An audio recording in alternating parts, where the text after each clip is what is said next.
Ladies and gentlemen, welcome to the culmination of 5 weeks of regular season play. And now the grand finals are among us here for the Upsurge Winter Season Valorant Edition. My name is Tanner Metro. Joining me today on the mic is Paulsable. And boy, oh boy, I mean, if this isn't the number one and number two team banging it out, then my name isn't Tanner Metro, right? Oh yeah, I'm super stoked. And not only is it the number one and number two team throughout the entirety of Yeah, the UPL here, but it was also the number one and two team in their division, right? These yeah. teams both were coming from the Phantom division. They've already played once, and it wasn't too old, but one of those maps was dang close at 13-11. So I'm hoping and expecting a pretty fun series today. And we're starting things off on the right foot, right? We do have Reformed and Team Atlas. If you're not familiar with who we're talking about in this one, as Paul said, both of them coming out of that Phantom division, grinding their way through the playoffs and then meeting once more.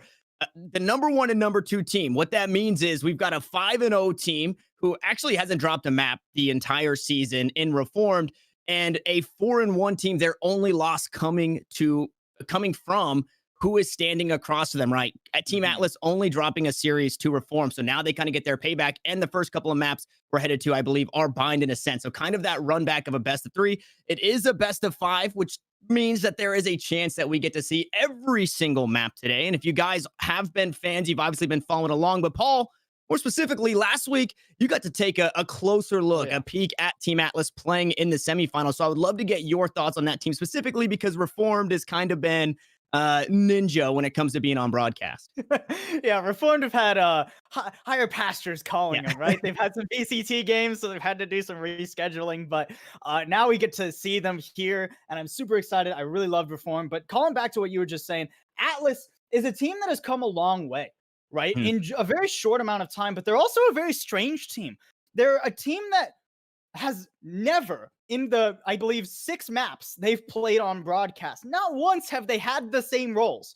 Every single time they go to a new map, they change roles around. You know, Nate's, you'll be playing the Breach, then the next map going over to the Killjoy, then the Jet or the Reyna. It is wild what this team throws at you. And Mhm. I think that's a really fun dynamic here because Team Atlas have some crazy strategies. And I mean, Reformed, you have KP on that team. They always have Yeah. wild, weird strategies that throw the enemy team off guard. So I think this is going to be a super fun series, if nothing else. Yeah, 100%. And I know that the last time these guys met was about a month ago.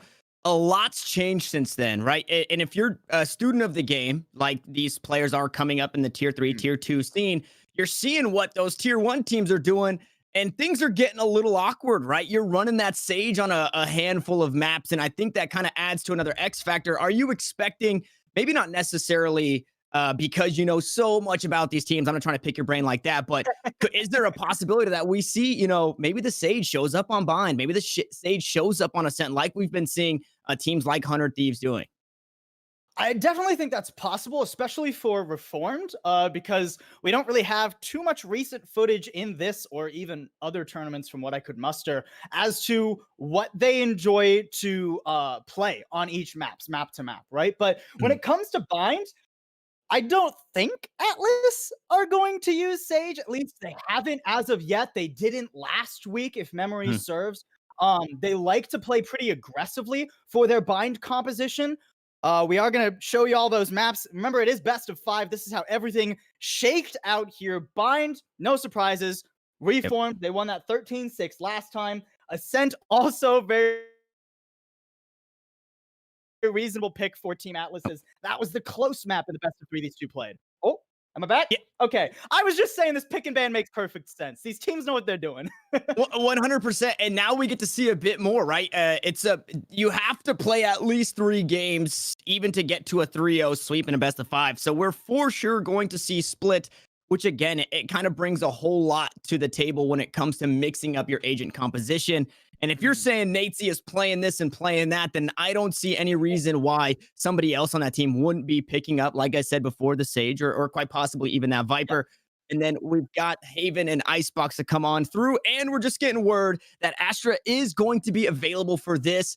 And Paul, I don't know if you've got a whole chance to mess around with that agent or to even play against that agent. Mhm. But she seems so strong. I will say it does seem a bit hard to land the Yeah. stuns, to land the gravity well, because those stars are very visible to the opposition, but the smokes are just so strong on that agent.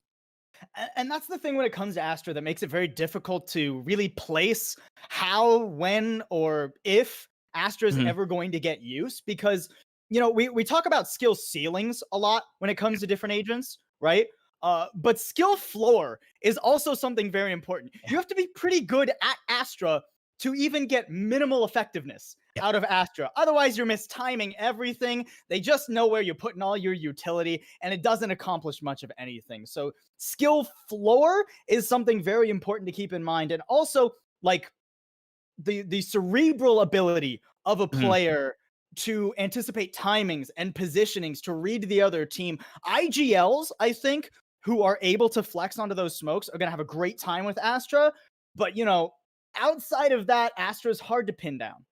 Very, very hard to pin down. And it's so funny because I think we expect a whole lot more of this for Valorant as a whole, right? Riot Games obviously doing League of Legends, and there are a lot of champions in League of Legends that you gotta be good at the basics on that champion to really start to shine on it. So I would imagine as we start to see more agents come on through, and I think even when they were talking about releasing another controller, in the comments, they basically had said for the big brain players who like to be very cerebral, like you Yeah. stated, this agent is going to be the agent for you. So hopefully we get to see some of that. If not, then we're just back to our standard ways, right? The Okay. pros haven't I, even picked it up yet and all that good stuff. I am going to say one thing, Tanner. Yeah. If we do see an Astra, I'm limiting us to one galaxy brain joke. Okay. We get Okay. one. Okay. All right. We can't overuse it because everybody is going to be making that joke. All right. But we I've are been going to be heading into game here, I believe, folks. Bind is first up on the chopping block. The pick of Reformed. Let's see how they hit it. Yep, and there it is. So we were worried, or we were wondering what we would see as far as rosters go. It is going to be Paranoid and Pugstar playing in on this one for Reformed, who have the KP, who have Rejante, who have Jerk. So just as we expected. Not what I was expecting. Okay, an Astra right off the rip here, and it's Rejante playing it, who typically plays that Sentinel role. Yeah, usually more on the Cyphers or the Killjoy. Very interesting to see Rejante pick that up. I thought maybe KP would put that in their pocket, as KP definitely has been known to flex around from time to time, but Sova a very good pick for KP as well. So not terribly surprising that that's what they're rolling out with. And you can see Atlas are thinking about it too, man. Malix is hovering. Yeah, well, I like it. I've been trying to coin this every time you jump into lay down your stars. I've been trying to say every time I call it out, I say, hey, I'm going galactic. So I'm hoping that starts to pick up across the scene. Maybe it won't. Maybe I'm not big enough to get that done yet, but I think that would be a lot of fun. Oh, I love that. I love that, Tanner. Never change. All right, no Astra for Atlas here today. We don't get the alliteration for that team. More of the same from what we've seen from them. This is the comp they ran last time we saw them here on Bind, so not terribly surprising. A little bit more tame from them.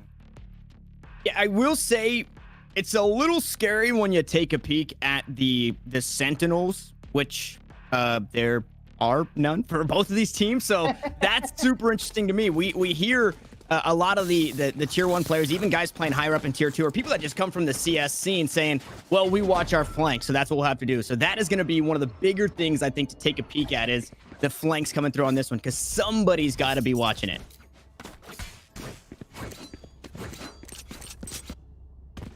Already, we're going to be starting. Reformed are going to be on the attack. It was Atlas who got side selection because this was Reformed's map pick, so no surprise. They picked defense there. That is pretty much exactly as you'd expect. But and I do feel like it's worth noting again here, Tanner. Like, this is almost the exact composition, save the Killjoy being subbed out, that Atlas used last time. But again, nobody's on the same roles as they were. It is complete role swaps yet again here for Atlas. Reformed already starting off strong, heading straight in, and there's the first blood in our grand finals.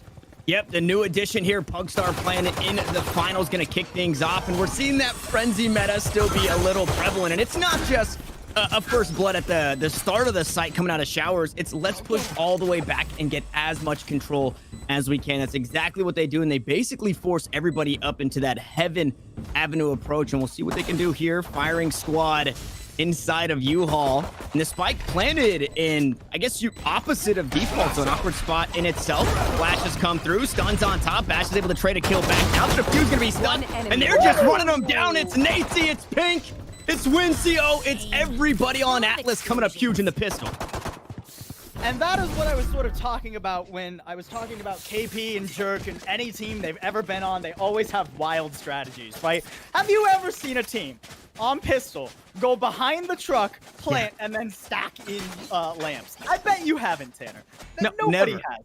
And the idea makes a degree of sense, but once you lose control of that entryway into lamps, it becomes a lot harder to swing. They weren't able to have anyone playing in pockets, so they couldn't swing back around and threaten from another angle. So a little bit more of a miss than a hit on their first wild idea. They're going to force this up, though, Tanner, and try to play for the second round. And I'm happy to see that we're in this, you know, if you lose pistol, you're kind of stuck to saving. Not going to be the same for Upsurge. He tries to get aggressive again, but 2 kills traded right back, so we're even across the board. This time it is going to be a more defaulted spike plant, though, and Jerk, a little worse for wear with 4 HP. Out of the touches. Yeah, not much health here for Reformed across the board, really, as KP also pretty low. They're going to have to play for time and for stalling. This is where Astra can actually be pretty useful, because the threat of a star on the ground is something you always have to be considering, but I'm not certain that Rajante actually has any of those up right now. Okay, one just sitting right on the spike, and hey, that's okay. We telegraphed that play, no problems. As it's the suck actually doesn't get anything. The gravity well was just right in place, so not a whole lot of value. It's a couple of kills traded back and forth. 4 HP Jerk still alive on this, and PNK has to go for it, running out of time. And I mean, this is beautiful there by Reformed to battle back. Love that from Reformed, using the Astra as just cannon fodder, right? Buying time. Rajante, with the gravity well, is able to secure that 1 pick on the spike planter and buy time and resources too, because you know where the Astra is. The Astra is dead. Good job, you've traded it, but you still have to go through and try to eliminate the rest. Atlas, they maybe get to the spike a little bit too soon there and try the defuse before they actually had legitimate control. So now, I mean, great flip from Reformed. They're not going to have to worry about this round too much. Couple of Buckies, I believe, for Atlas, but as long as Reformed can stay away from them, they should be more than fine.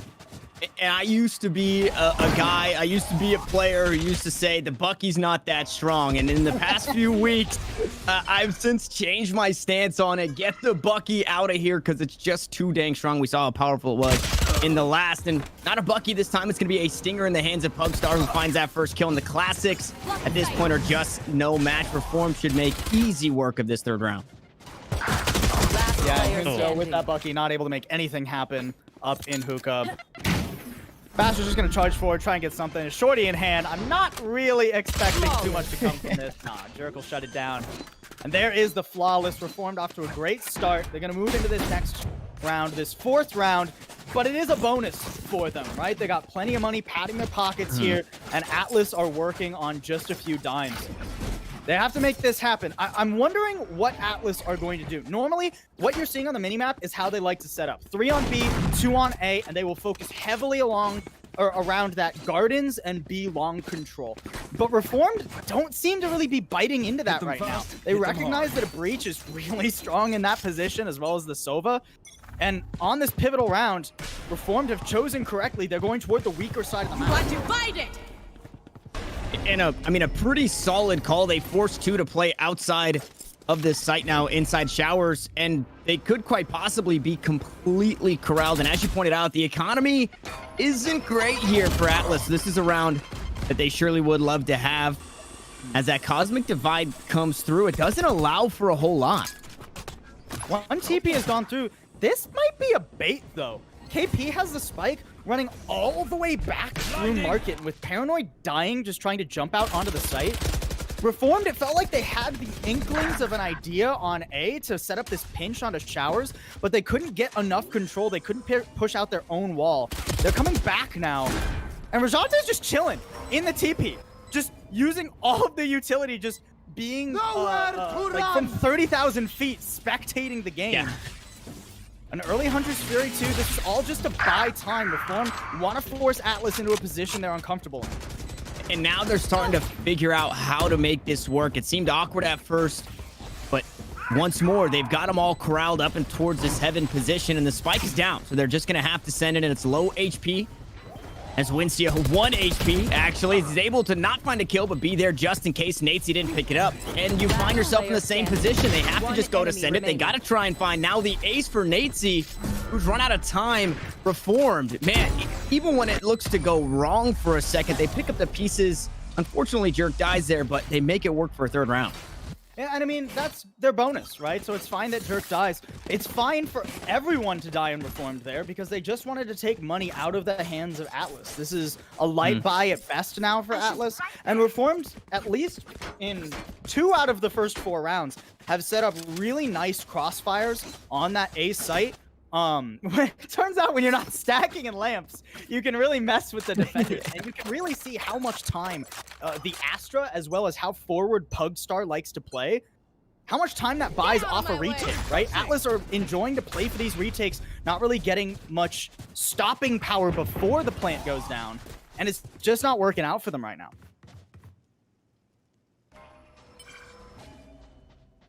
Economy just keeps getting better here as Pugstar opting into the Blade Storm in this round is another eco buy. Buying what you can so you can make sure you can buy in the 6th round for Team Atlas. Pugstar now looking to clear things out as the smokes go through. Jerk to find the first onto Natesy. Ink actually trades it back. That's a one and done position though, so he's gonna have to back away. Now here comes a showstopper, but it stopped itself. Wincio with the Bucky. Absolutely huge there. Pugstar in a huge flank though, and the kill gets traded back somehow, some way.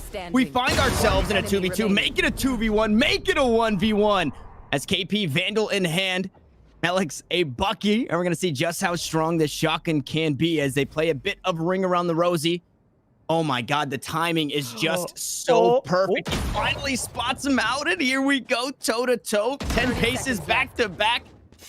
KP just gonna look to take his leave and head on over towards A. This is, I don't know how we got here, Paul.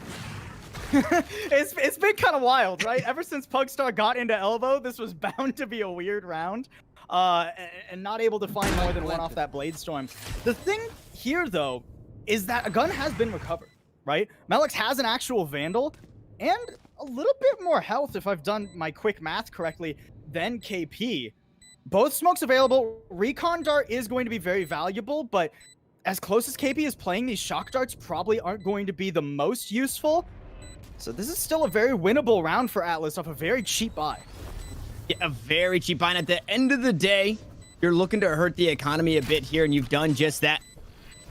Now Melix has to go for something. Recon Bolt inside the smoke, and it's been completely thwarted. KP should just be able to spray him down and is going to do just that. So a huge clutch there to keep the momentum in favor of Reform. KP plays that so well in the 1v1. Sees the smoke go down, knows that the last thing that Ohm is going to do is push out of their own smoke. Into it, sure. That is more than possible. Hence the recon dart after the spike gets tapped, right? But you play up close to that smoke, the chances of Melix coming out and winning that fight against you are pretty much 0, right? And then KP still has a recon dart, has done a great job just buying time. Again, Reformed, just making Atlas play for every single second. This time, they're just sending it though. Yeah, they're going quick on what seems to be a feint towards A. That ultimate, I mean, fortunately, Pugstar wasn't punished, but it didn't touch anybody. So that could have been very scary for this Jet, dashing into, you know, expecting players to be dazed, but nobody got tagged. And look how much control Pugstar has now, right? Atlas, they know the spike gone down, but they still have to respect how deep Pugstar or anybody could be playing. They have no info. And no info at all. Now that you see that drone on the minimap going through, but the hits starting to go through onto B is Rejante. Gonna be the first to fall, but Paranoid trades it right back. Bastion not long for this world. Neither is Wincio.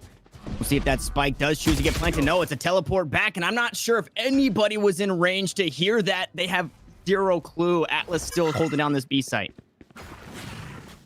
Reformed are just playing like jazz, man. It is making up the next bar as you play the one.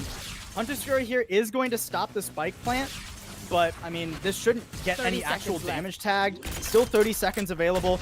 3v2 Pugstar on a very deep angle. Has to win that first gunfight. No, now KP. 1v3, it's a much more difficult punch than the last one. Yeah, well, it just got a whole lot easier because of the hitbox there of that shrouded step. Melix puts himself in a bad spot with the right click. He's got the sights on target. Pink gonna be the next to fall, and once more, KP finds himself in a clutch situation in a 1v1. Knows the spike is not going to be defused. He finds the last kill onto Natesy, and somehow, some way, Reform still continue to get it done. Another clutch from KP, the Sova Big Brain. Absolutely love that. Well, I'm going to be real, though, Tanner. I don't know what that shrouded step was. Yeah. Pretty a little ambitious there, Alex. Oh, boy. Apparently we got a replay of that. Just turn turn the knife in the wound here for Melix. Threw the paranoia forward, was hoping that KP had probably backed up and that would last long enough, I imagine, to where you could get to that off angle, the crosshair placement. You're unlikely to get spammed if they're blind, but ends up just throwing their life away, unfortunately. And then a beautiful clutch here from KP. Great stuff. Yeah, that's tough. Because I thought maybe it was just the hitbox getting tagged up on top, but it seemed like that's where Mel was headed. So, you know, good initiative, bad judgment, unfortunately, on that. As Pugstar dashes in once more aggressively, but takes a lot of damage before having to back out. The teleports come through. This time, Team Atlas, they're aware. They were able to hear this one, and it looks like they're sending just about everybody. But look how Reform play the map, dude. I mean, they don't even have to go A right now if they don't want to. They still have 50 seconds. They could rotate. Spikes on short. Could teleport through if the Raze finds anything, right? If Jerk finds anything over towards B. Or they could just send it. They know they have superior firepower, and this isn't too difficult of a round. Pink rather making it a little bit bloody, but ultimately Reform's still in a great spot. Still in an absolute fantastic spot, whereas Atlas down to their last 1 HP. How many times we're going to see 1 HP plays here? Natesy, I think, might just try and find a weapon and save. It was an eco round, and that hurts so bad. Even the knives getting stunted almost immediately, trying to make a play. Wincio went up top, and then what goes up must come down, and that's exactly what happened. And it's worth noting, too, that Bind has been one of the better maps for Atlas when they haven't played Reformed, right? In every other match, Atlas, when they go to Bind, they win it. And they win it pretty solidly most of the time, right? So Reformed being able to, for the second time this season now, comfortably slap Atlas, at least to start us off. There's still a chance that Atlas could come back, right? But at least to start us off, this is a very much a statement. So you got to hope that the Atlas players are keeping like a cool head, being like, okay, we're off to a rough start. We have one more gun round now before things get out of control. If Atlas can find their feet here, they can still make this a competitive half and a competitive map. And coming into something like this, you know, it was 13-6, like you had stated previously, the last time these two teams met here. Maybe you're hoping that you've made enough changes to completely, you know, flip the script and win yourself 13-6 or something along the lines, but I can't imagine that might be biting off more than you can chew. I would think we see quite possibly a different outcome when we head over to Ascent, because that one was so close. This one, I still think you have to put it in the hands of Reformed, although things in this round number 8, already starting off good as they've got an op in the hands of Wincio. Atlas up a player. Oh, and I like this. Look at the other side. Yeah, Basha and Melix actually pushed out A when there was information that B came around, because Reformed have been liking to use these teleporters so often, right? So a great pick there. Reformed now can't just bounce over to the other side of the map through that TP. They have to respect the fact that they've lost too much map control, and doing so would be pretty suicidal, right? So they're going to inch all the way back around. But man, with where Melix is positioned right now, there's just pretty much zero risk for Atlas. They can just hold the line and be extremely confident that Reformed, wherever they go, are going to be at a disadvantage. The mid-game adaptations here, as that shot goes wide. Paranoid excuse me. Gonna hang on to his life for a moment longer as that one skips across the ground. The shock dart gonna get a bit of damage, but Pink gonna find a kill, so gladly we'll take that trade. A shock dart tag versus a kill. And that's on the smokes as well. So Rajante down leads it up to the last two. We've seen KP in the clutch. Now we get to see what Paranoid can add on top of it. KP now trying to swing around. He's caught with his bow in his hand. And Basta to close it out with the 3K here. Team Atlas back in the win column.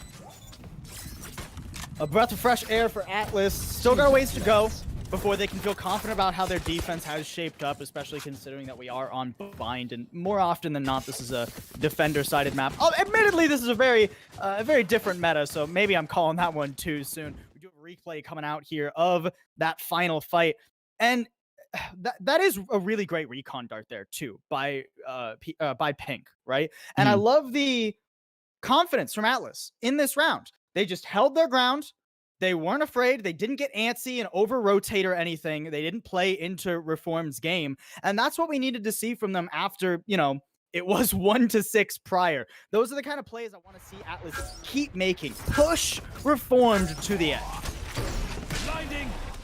And they're back to their aggressive ways. Even in a defeat, Reformed keep the pedal to the metal. And it's Jerk this time through U-Haul to find the first kill. That is smokes down for Team Atlas and a retake to be had. But they do have that Rolling Thunder. So one thing kind of working in their favor thus far. Hinsteo, nice position too. Up in heaven with that op. Gotta be careful though. Pugstar can check him right here. And he does. The headshot. Doming him. Basher will come on out and trade it back. Rolling Thunder still available. Still a winnable scenario, but Atlas, no, they couldn't coalesce. They couldn't group up and take the fights together, and they'll get picked apart separately.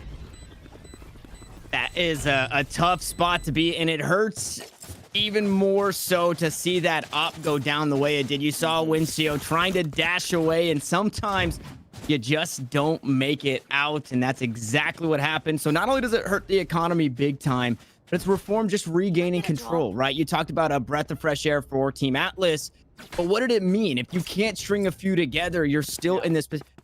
I will tell you, I could imagine anybody on Reformed will trade, you know, 6 rounds in a row for one, because eventually that means the dub. Yeah, and I mean, Reformed are in a great spot ultimate-wise now too, right? They've got their choice on how they want to play this. Across the map for the Astro Wall there, and a Showstopper just sending them on to A. They're completely unafraid, unless Basha gets a crazy play here in Lamps. I mean, he's got a judge too. This is a difficult round for Atlas already. Basha's gonna go down. At least Melix makes it bloody in showers, but ultimately it's trades up for Reformed, and it's not going well. Yeah, and so meanwhile, all of that was happening. Jerk went all the way in the spawn and was holding 3. So that Showstopper actually became a micro lockdown. They just couldn't move. They were stuck over towards that B site, and it allowed the rest of the team to close it out. That was, I mean, you see what the Astra can bring to the table, even when those ultimates seem a little wonky, right? It's like, well, are they really going to push into A site with this?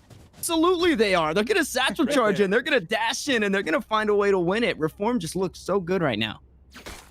And I mean, it's not just A site you have to worry about when the wall goes up, right? It's True. B. It was both sides. Atlas literally had no information other than the fact that they weren't going B long.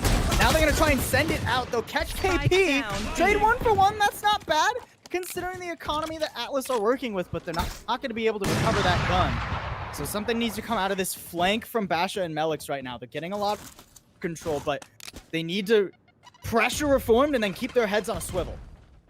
And it seems like Atlas have a general idea of how to nip the play in the butt if it's towards B, right? You push on through A, you make sure they can't make that teleporter play, and they're on the flank huge. Unfortunately, Pugstar isn't having any of it. He's just going to open up the B side with a couple of kills, picks up the up, and finds a third. Now Melix all down to their lonesome in a 1v2. It is winnable, but this is an uphill battle for sure. They very clearly don't know where Melix is coming from, right? That's the one advantage that he's got right now. Because they're clearing the site. They expect Melix to be coming around from defender spawn. He's going to hear that updraft too. Suddenly Pugstar is revealed. Oh, inside the tube. Not quite the angle we were hoping there. Timing is everything for these two players, but Pugstar gets it done. A 4th on the round. This man is nasty with the op. Not even flinching when Melix rears his head. And I mean, what was that? It was Pugstar starting with the op, and he whips a shot on the drone. So you're thinking, okay, maybe he's feeling a little dicey on it. He picks up a rifle, grabs 2 kills, then picks the op back up and says, I've already wasted my miss for this round. It's only shots on target from here on out, and closes it out with the next 2. Absolutely insane. And unfortunately, this play that you thought you had where you say, hey, we've completely locked it down, they can't come back to A. Reformed, they sniff it out and they say, okay, we'll just take B. No matter what, we won't make this play back towards A. And it was even more difficult there for Atlas because, you know, I was looking at the minimap and I was thinking, oh, Basha, Melix, they're in such a good spot to get a pinch here, but they just had classics. They didn't have sheriffs, right? I mean, even if you catch somebody looking the wrong direction with a classic, it's still hard to actually get that kill, especially at range, right? If you have a sheriff, you just one tap them and then hide. But classic, you know, you got to creep all the way up to them and hope the right click lands properly. That was always going to be pretty difficult for Basha to actually pull off. Last round of the half now. Pretty late for a tactical pause, honestly. But Atlas, they've got 4 alts. They know that they at least need this one. Oh, actually, it seems like it's actually a technical pause. One of the players needs to get back into the game. We don't want to continue without them. That would be unfortunate. So we're going to wait on that. But Atlas, they do have a lot of ways into this round, right? They got 4 alts up, only 2 orbs from that 5th one. So if they can make one round happen, it's this one, Tanner. Yeah, as you got to take a peek at us for just a second because we missed you guys, but we're right back in the action. And now we're starting to see those ultimates used, but again, it's Reformed finding the first frag to open things up. This time, the Rolling Thunder on the attacking side gets a bit of value. It adds to a kill, and on the opposite side, you can't say too much. Melix is there to trade it back. Now we're in a 4v4 situation. Blades are online. Hunter's Fury is queued up, and Wincio's already got 1. Wincio's already got 2. Trying to make it a 3rd. It's all down to Rejante, who is so far off the site. And in a 1v4, this is a very tall ask for your Astra. As the Blades are going to go wide, the shots come down. 2 are going to peek. He's going to spray them both down. The diffuser comes through as well. Unfortunately, Melix is there. That was scary for a sec, Paul. I'm not going to lie. When that 3rd kill came through, I was sweating a bit for Atlas. They'll get their 3rd round, though. They avoid double digits in the first half. And by definition, this game is still winnable, right? Especially if Atlas can take this pistol. I like how they played that round, too. That very last round of the half. They just Rolling Thundered out Hookah. You know, unfortunately, they coin flip between Short and Hookah. It comes up tails when they bet on heads. So they don't hit all of Reformed, but it gets them a very quick flank. They're there before Reformed can actually set up in a decent post plant, right? And a little bit of luck goes their way. Alex getting that headshot pretty deep in event. Now we're going to swap sides, though. And if you thought Reformed did some wacky things on attack, Tanner, oh boy, defense on bind is a very interesting thing when KP is in the lobby, let me tell you. Standing ahead. I'm interested to see it because it seems like they just want to stay aggressive as they do trade out recon bolts and trade some information, as unfortunately the aggression punished a little bit. Basha keeping Hookah on lockdown, so not a whole lot of control. Completely blind, I'm sure. Natezy trying to back away, maybe into the teleporter in this, as they are going to hold their grounds for now. With the player down, things looking pretty good for this attacking side. Atlas still have options, though. The second they expect the 3rd player has entered the fray on B, I expect them, they're just going to head through the TP. KP's been left alone on that A site. It's a little bit late, but KP just going to set up on a very ambitious angle here. Oop, cleared by the drone, almost wasn't. Now you're not going to get squat with that. And now down 2 members as we see the teleporter plays in full effect on both sides. Jumped out of heaven. Yerk trying to get something done. Unfortunately, it's only going to be a couple of kills, and it doesn't really hurt the economy too much in the pistol round. So Atlas, back to their winning ways. They're able to string a couple together, which we were talking about earlier, Paul, and you might get some more here. Unless insane force comes out, which it does look like it might come through. This could be your time to shine here.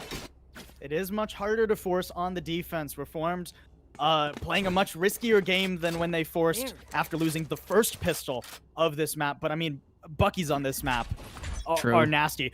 I saw a clip the other day of Rajante getting ace with a Bucky against full gun rounds, basically 1v5. Do not test Reformed with the Bucky in their hand. That's all I'm gonna say, man. Yeah, and I mean, we even saw the Kooky Koala showing it off in the VCT, just how strong the Bucky can be. And there's so many. You think Split is a tight map? Look at what you've got here. Even when you have the long angles, like the one we're looking down, you still have to creep your way on into that garden octagon area, and you don't want to meet a Bucky. I do have to say, I like the respect that Atlas are giving right now, right? They respect the fact that Reformed could have forced or be playing something wild. You're going to send that owl drone forward. They spot KP.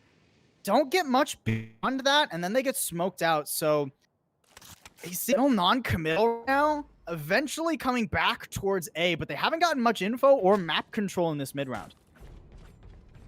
And you have to swing it wide, which is, I'm assuming, what we'll see here, right? Nobody really wanted to jump on into U-Haul. You just hold it from an angle or hold it from a distance. As KP was the first spotted, Bash actually going to take him down and finds the kills over towards. Now is going to be met by the Bucky, and Rejante going to grab himself an upgrade in the arsenal. It's also full armor for Rejante, so you wouldn't even think that this was a save round as that spike goes down, and the Shrouded Step gonna get caught out. It's starting to fall apart. How do Reformed do it? Will Reformed do it? As it comes down to the last Jerk. Frenzy in hand, finds a bit of damage, has the paint shells, has the boom bot, has to reload, and Wincio gonna close it out. It looks scary, and again, Reformed on eco rounds. Name a better duo, because they almost pulled it off. I do have to give Atlas full credit, though. I loved their execute on the A site, right? Even though they got caught by that fault line coming out from Paranoid, the fact that Basha double satchel charged forward and was able to catch KP and one other unaware, right? Yeah. Really gave Atlas room to work with. Basher created so much space and was able to get things done with that space. The problem was, it was a pretty expensive second, right? So you don't get a true bonus now. As Atlas, you have to buy up and play for everything here. But to be fair, now that I've used my brain, Reformed forced. So they also are broke, even more broke. So Atlas are fine. I think it was sheriffs and maybe just upgraded pistols across the board. If Pugstar doesn't have a Bucky, I think we can assume the rest of the team might not have a Bucky. Very, very aggressive on that jet alone. Yeah. Fair point, Tanner. Still a lot of respect out of Atlas, though. Is that default or that 5-point stance just kind of across the map. And you do have to be wary, right? Even though you take a peek at the economy, if you look and you see 1900, you say that's full armor, that's a Bucky, right? You have to, at the very least, be assuming, because this Reformed team will try and inch out a mile. Is Basha gonna find that first kill? The no flash and dash, just a flash and peek with the frenzy. Not gonna be enough this time around, and it should be pretty easy play now onto B. As I say that, though, Jerk, the new sheriff in town, gonna find a couple. The showstopper queued up.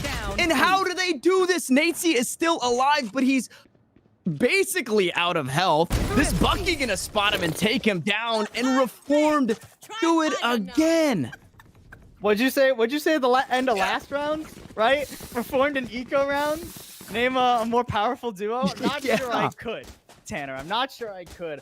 Oh, man. That was just Jerk on a tear. You know, sometimes there's crazy tactical plays. Sometimes the micro is absolutely insane. And sometimes they just don't look hookah.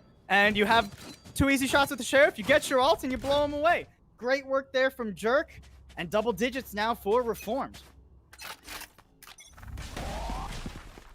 That is a huge gut punch for Team Atlas. A round that surely should have gone their way.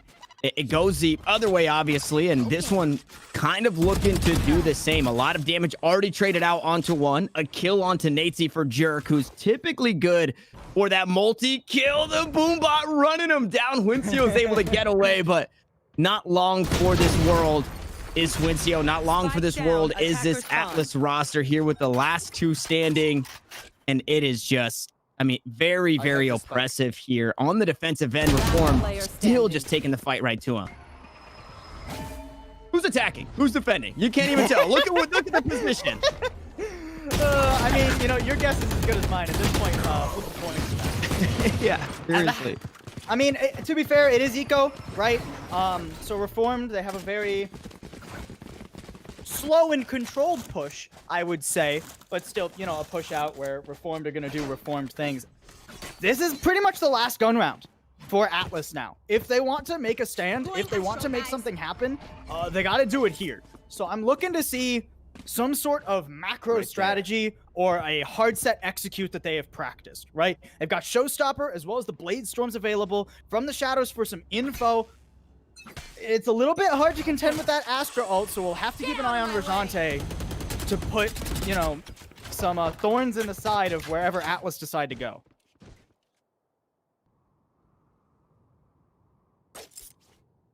And as you pointed out, a very important round. I always talk about, I mean, this round specifically because of the economy, but when you're sitting on 11, you have a little bit of breathing room, right? It's not match point. If you lose this round, you don't lose the game.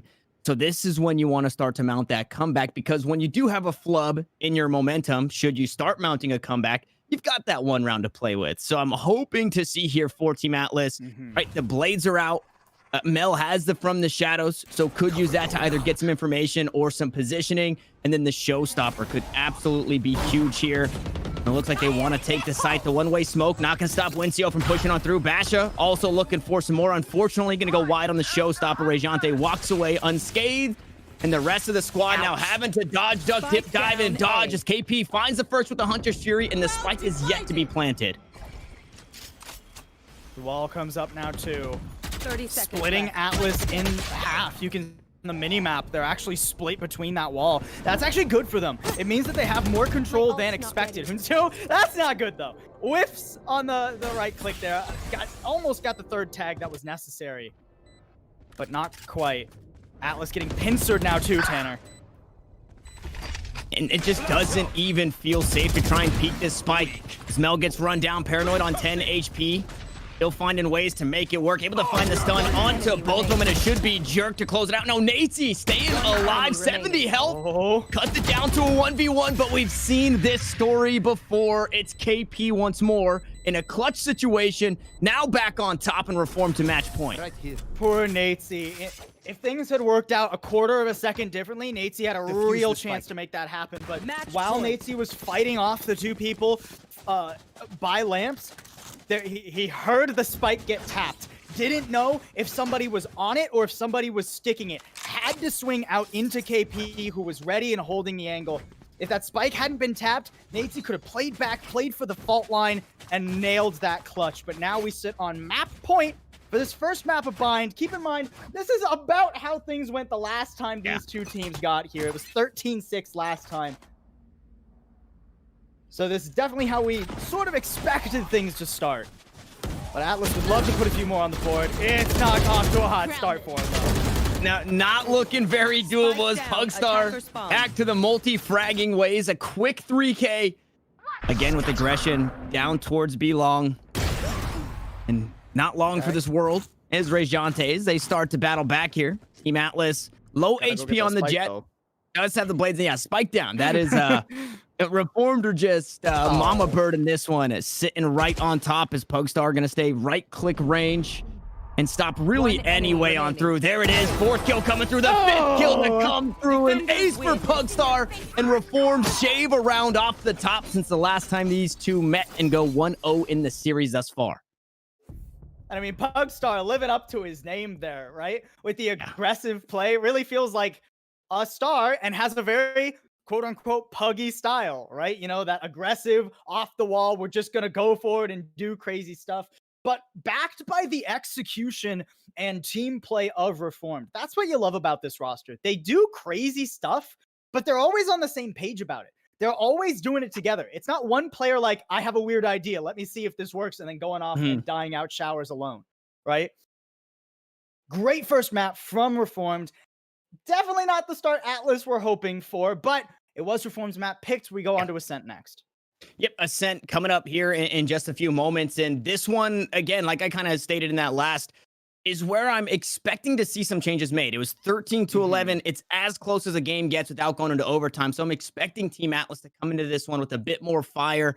Obviously, you'd like to get a bit more started in that one earlier on bind. You know, you went 13-6 last time, For 13-5 sure. this time.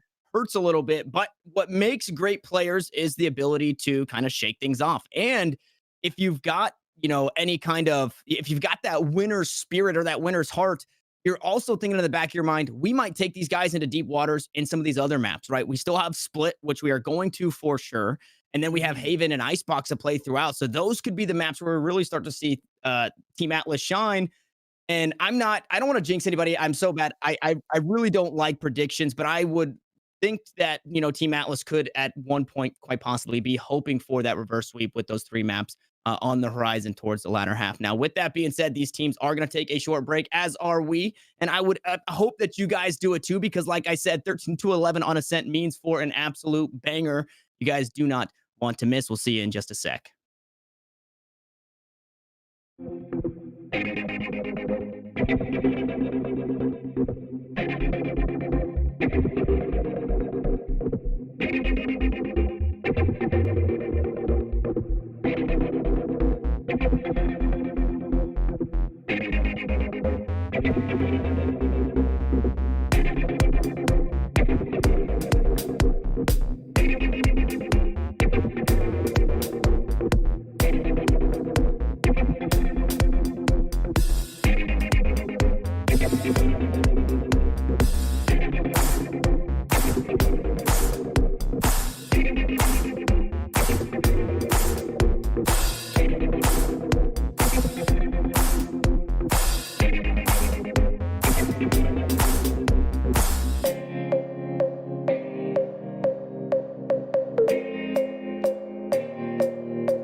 Let the dancing begin.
I didn't see that coming.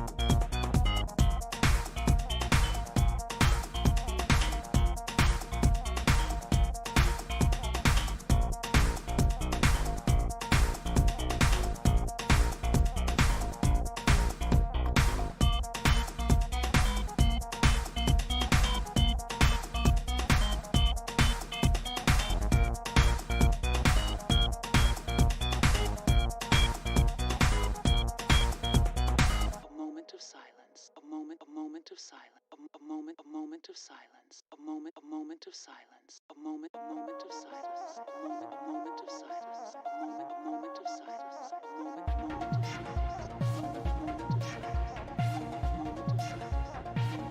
A classic, and at the same time, progressive. Welcome back, ladies and gentlemen, to the Valorant Finals here for the Upsurge winter season. And 2021 has been pretty fantastic for Valorant thus far. This series has been pretty fantastic thus far. My name's still Tanner Metro. I'm still joined by Paul Zabul and 1-0, Reformed, Team Atlas. We saw this previously in the regular season. We're kind of getting a ditto here in this next one, but we're headed to Ascent. And as we said before going to break, it was a very, very close affair last time. Yeah, and I mean, we were always expected Bind to go the way of Reformed.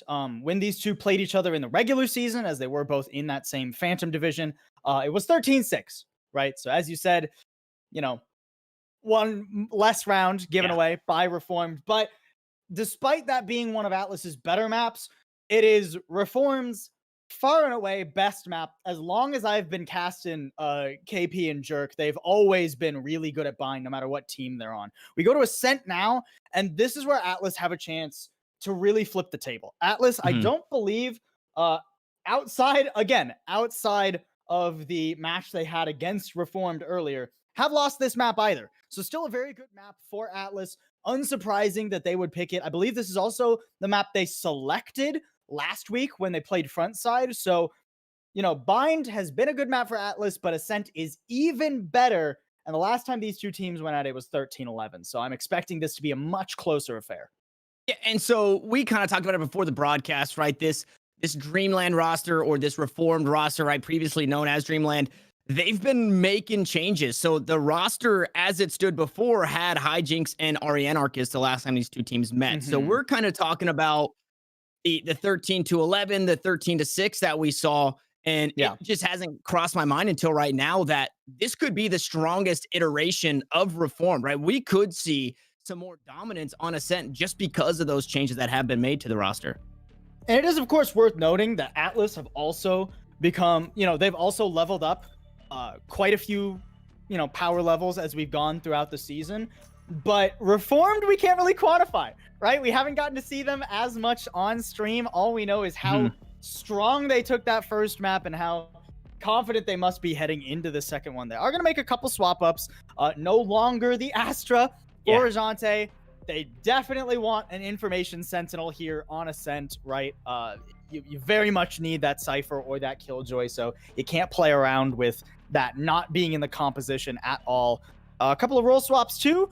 Pugstar actually coming off the aggressive duelist onto the Sova as KP picks up the smokes. It's interesting, but you love to see that. That is a play style that I don't think gets enough credit, right? For how flexible, you know, it's not you have a set way on a set map every single time, right? That in itself can make it very hard for a team to read you as you jump around maps to maps, right? If KP takes a Sova next time we see this team on Ascent, if ever, and you're doing research and you're seeing somebody else playing that, things get really awkward, as I think we had. Speaking of really awkward.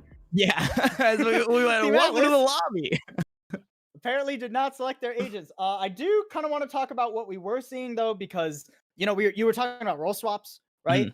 And that's one of the things Atlas have had going for them the entire season.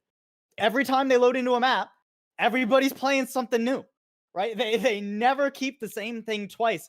And it makes it very odd to anticipate what they're going to do, uh, which is where I got thrown off. Words It are makes hard. it hard to anticipate what they're going to do, but also very difficult for themselves to prepare. Found it, Tanner. I got it.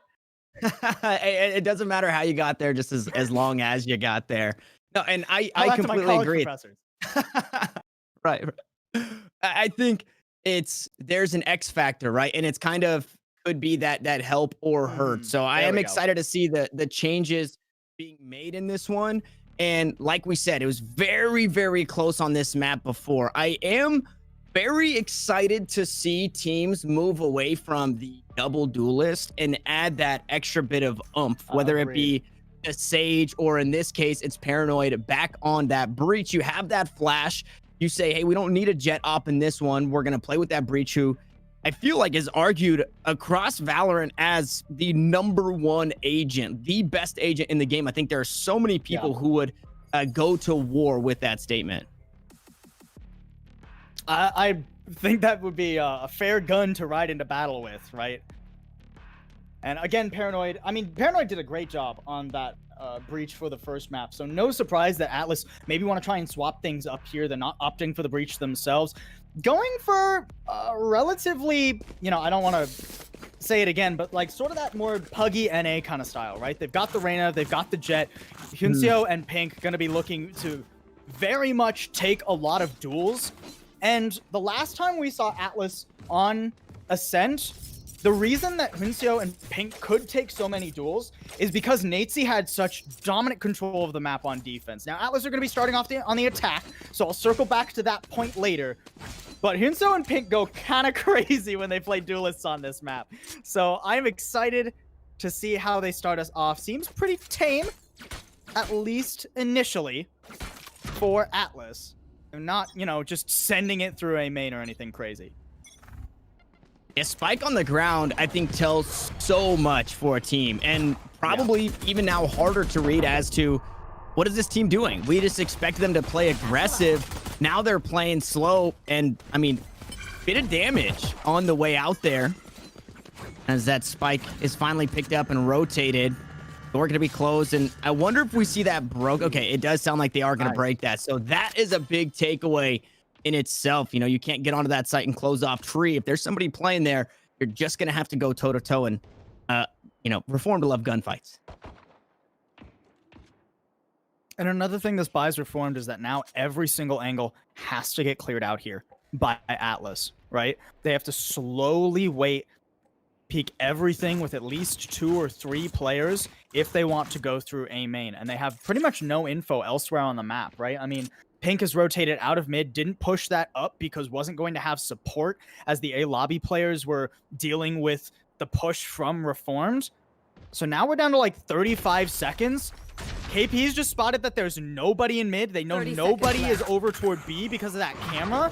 And even though Natesy is spotted on this lurk, Reformed know exactly where it's coming. KP dying, unfortunately, means there's not much they can do about it. They're just going to have to go for the 4v5 retake. It does put them in a bad spot, but we've seen what they can do with the worst of a situation. Atlas, all 5 members still alive. Now cut down 1, flashes off the board. Smell trades it back, but I mean, everything just seems to be falling in play here for Reformers. They can just stick it a fuse. You don't have a whole lot to write home about. Natesy, like you pointed out, you know, had that lurk, had a kill, and it looked good for a second, but either way, Reformed back on top, this time winning the pistol. Yeah, and numbers-wise, it looked good, but again, where Reformed succeeded in that pistol, and also a lot on Bind, was just the wholesale control of the map and the amount of questions Atlas had to ask themselves anytime they turned a corner. Because Reformed, you know, they don't do the same thing every round. They almost never do the same thing twice. Atlas has constantly been having to ask themselves, okay, are they going to hold close this time? Are they going to try and push us? Are they just going to play slow and default, right? That's why you see Atlas almost uncharacteristically timid in a lot of these rounds. You know, compared to last week when they played frontside, you know, yeah, Huncio being an absolute madman, dashing forward, body checking people. And it seems like we've got ourselves, I believe, a tactical pause, but could quite easily be a technical, as we've had some of those issues. Now when I'm taking a look at the composition, right? Because we don't have a whole lot to really write home about. One just around, under the belt for Reformed. Atlas, they're rocking the Reyna. I love to see it. That's fantastic.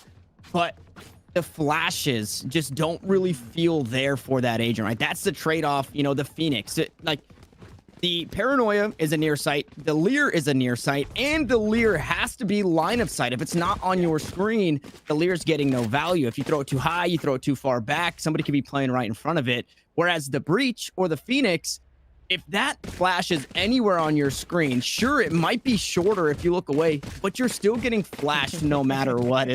We see a bit of Warship coming down here on the wings. We'll see you've already got a 1-round lead. Maybe this is really what makes this further from a 13-11 for Reform.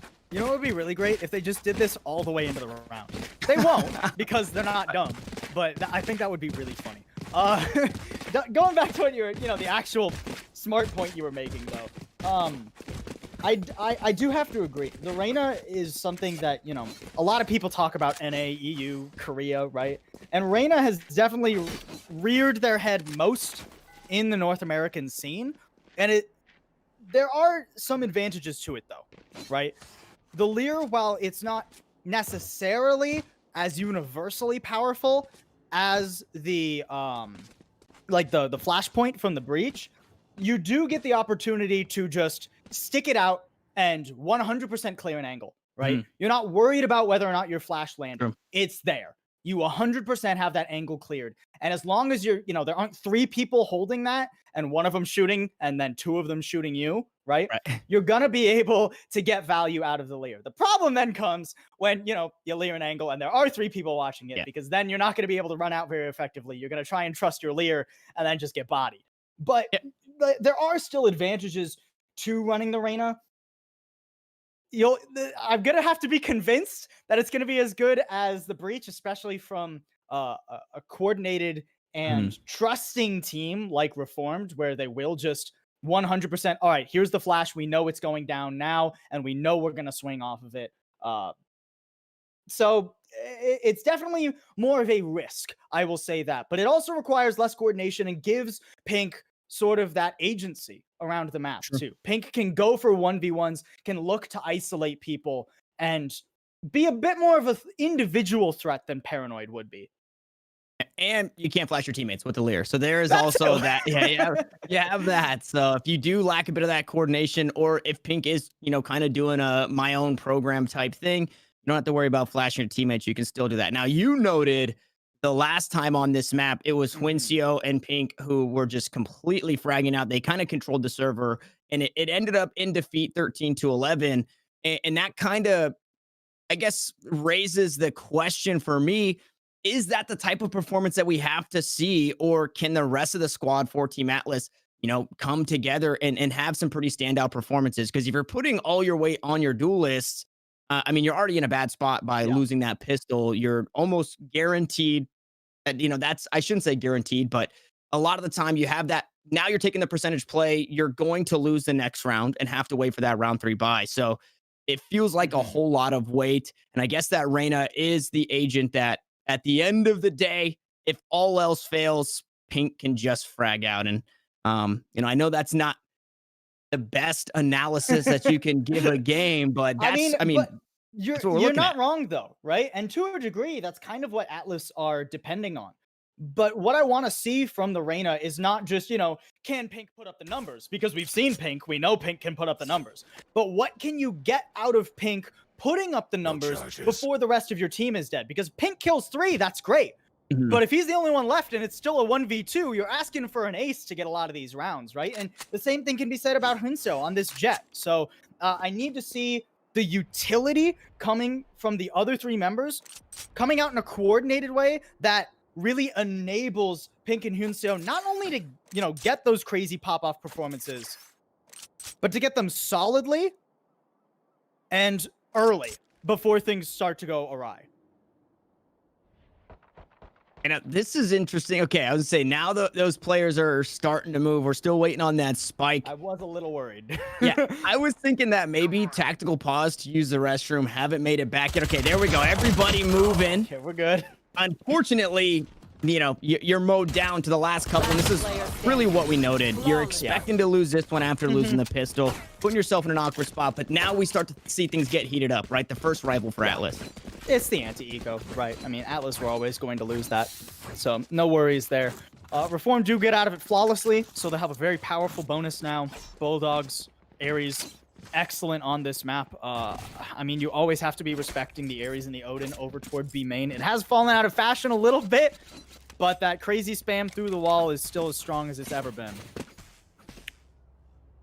So the question is what are Atlas going to do here? Because I've liked it, at least on Bind. I liked it most when they were really taking the fight to Reformed and making Reformed, you know, question, not just play to the gallery. Reformed have to be the ones, you know, are Atlas actually pushing this? Do we have to back up here? Do we have to rotate? And Atlas at least gets some good mid control here, so that does give them options. And if they can move forward, I'd like to see a little bit of a shallow push up that mid, but it doesn't seem like that's going to come through. KP in a strong spot to spot this out. Ooh, timing here is everything, and it doesn't go their way. Yeah, that is a tough one to push through the smoke, but Paranoid is there to trade it back, and those are the duelists that we're keeping our eyes on now off the board here for Atlas as Pugstar picks that one up, popping the grape of the Reyna with the Guardian, and the rest of the team just looking to follow Mel. The last one standing in a 1v2. Does have the spike in hand and a huge flank coming on through. So eventually this Sova will be pinched. Eventually Jerk might get some value. I think we're about to see that. Oh, I think they just missed each other. Cool. Nice shot start to push him back. Jerk to close it out. And that's the rifle round. Not going the way Team Atlas was hoping. Very unfortunate there for Atlas that they lost both of their duelists in tree.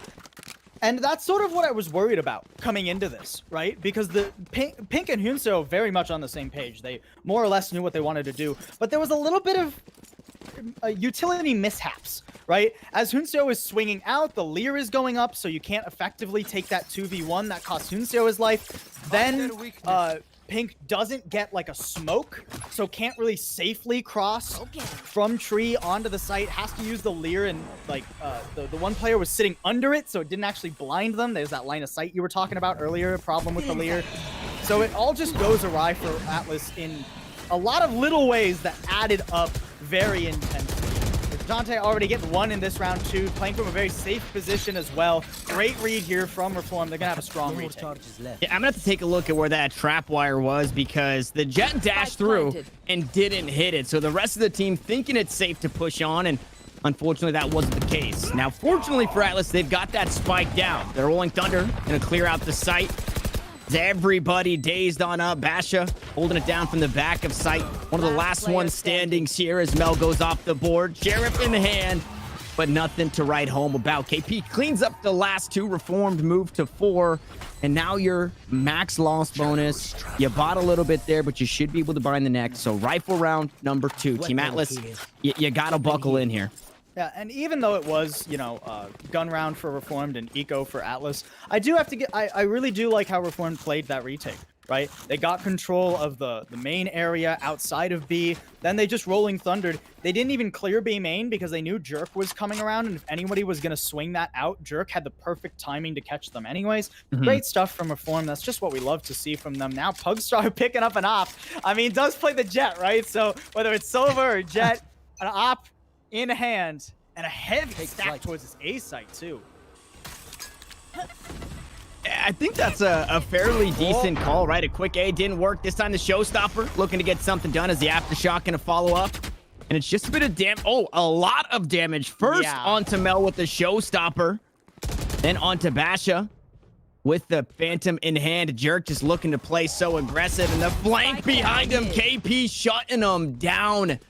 And it's crumbling right now for Team Atlas. We're only 5 rounds into this one, so there's a whole lot more to go. But this is their next rifle round. PNK and Natesy have to have... Okay, now PNK has to have a huge round. This is the ace that we talked about, Paul. Yeah, and I mean, it starts off even rougher, right? Because in our theoretical situation, PNK had traded a lot of his teammates for kills. That Yeah. did not happen in the actual, and Reformed have already read beautifully into the default of Atlas, right? I mean, 3A lobby, 2 towards B that look for mid control, and they just blast their way forward with the showstopper. It didn't even need to get a pick. It did so much damage. Jerk using the recon dart from Pugstar to full effect there. Now we're back to eco for Atlas. You know, we've said it a couple times, Tanner. Last time it was 13-11 here. That's not looking so hot right now for Atlas. It seems pretty implausible to be able to do that for this team at this point. But we can't count anybody out. How many times have, you been in quite possibly a ranked match, you go down 6-0 and you start to bring it back and find yourself in a 6-6 half. And this is a pretty good to be. Door closed. I would imagine Rejante is not expecting it as Wincio goes up top. The knives are going to go wide. It's the classic first the knife, and Wincio goes down. It looked so good until it didn't there, Paul. Oh, boy. Wipe that one out of your mind, Atlas. This was just an eco, right? So in one metric, Atlas succeed. They get the spike planted. They get the money out of that. If nothing else on the eco, that's what you want to be doing, right? Yeah. They trade 3-2.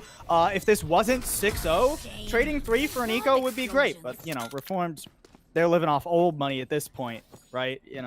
Like 1800s oil money is what they got in their pockets right now. One more pivotal gun round here for Atlas before things get completely unrecoverable. They have 3 ults to make it happen, 3 strong ults at that. Pugstar just won off that Hunter's Fury, though. Not going to play for the orb over by A, interestingly enough, it seems. So we'll have to likely get a pick to get that available. So this lockdown, if it's used early, can be very strong.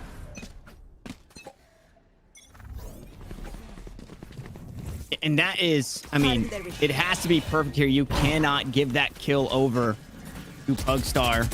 And instead of using that lockdown early, they're going to hang on to it for a moment. Things get a bit scary as the paint shells find a kill. Jerk continuing to frag as Wincio gets on the site to clear it out. Now it's a 4-player retake. There's that lockdown.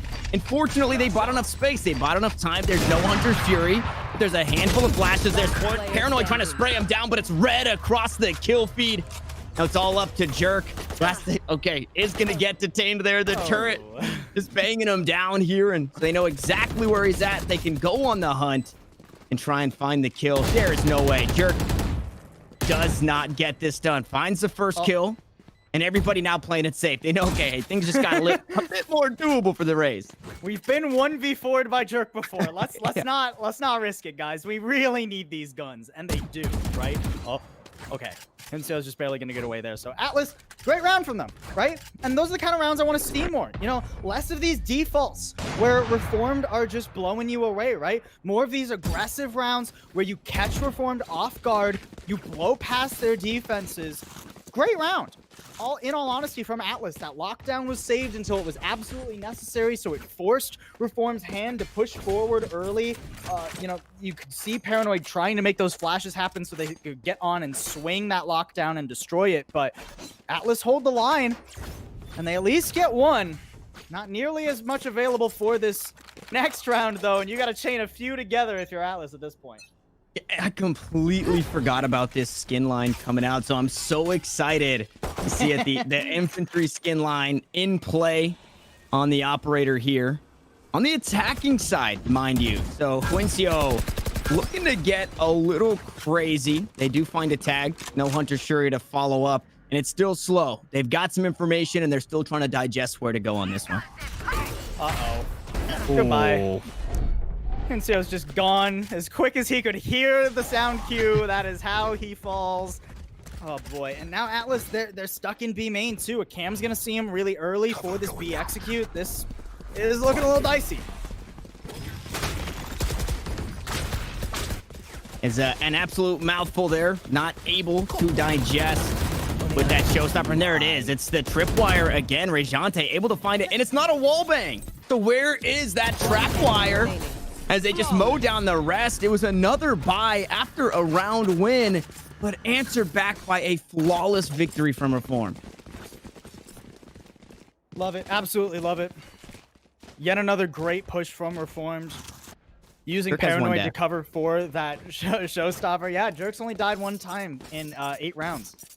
Actually, I mean, how many deaths is that total? 12, 15 deaths in 8 rounds. They average less than 2 deaths a round. Reformed on an absolute tear right now, Tanner. And this is kind of what we alluded to, saying, sure, Team Atlas have done their research on how to win this one this time around, but there's 2 new names on the team, and that makes it hard to do. Wincio, though, making things a bit easier as the flashes come through. Paranoid gonna be off the list. Now is that Bucky finds a kill, and Pink in the scoreboard, working his way up the ladder. Hugstar gonna be able to find a kill, but trade it back almost immediately, and Rejante doesn't have the clutch gene this time around. We'll see if that pops up in the next, but 7-2, and there's still life. This is what I love to see, right? The mental, the ability to wash everything away. You find that morale victory in delivering another death to Jerk, and then it leads to a round win. So Team Atlas still showing some fire. And yet another hard-hitting execute where Atlas do great, right? I mean, look at Reform's composition. Outside of Jerk, what do they actually have to stop a full send? Not that much. Maybe some flashes, but if you got Leers on site, you're not really worried about being flashed, especially since you likely have your recon dart escorting you onto the execute, right? So great round from Atlas. Ooh, they gotta be careful though. Reformed are getting spicy out B main. It's the smoke Nice. plays. They don't pay off this time around, though, as Jerk gonna be the next to fall. So that aggression starting to get punished.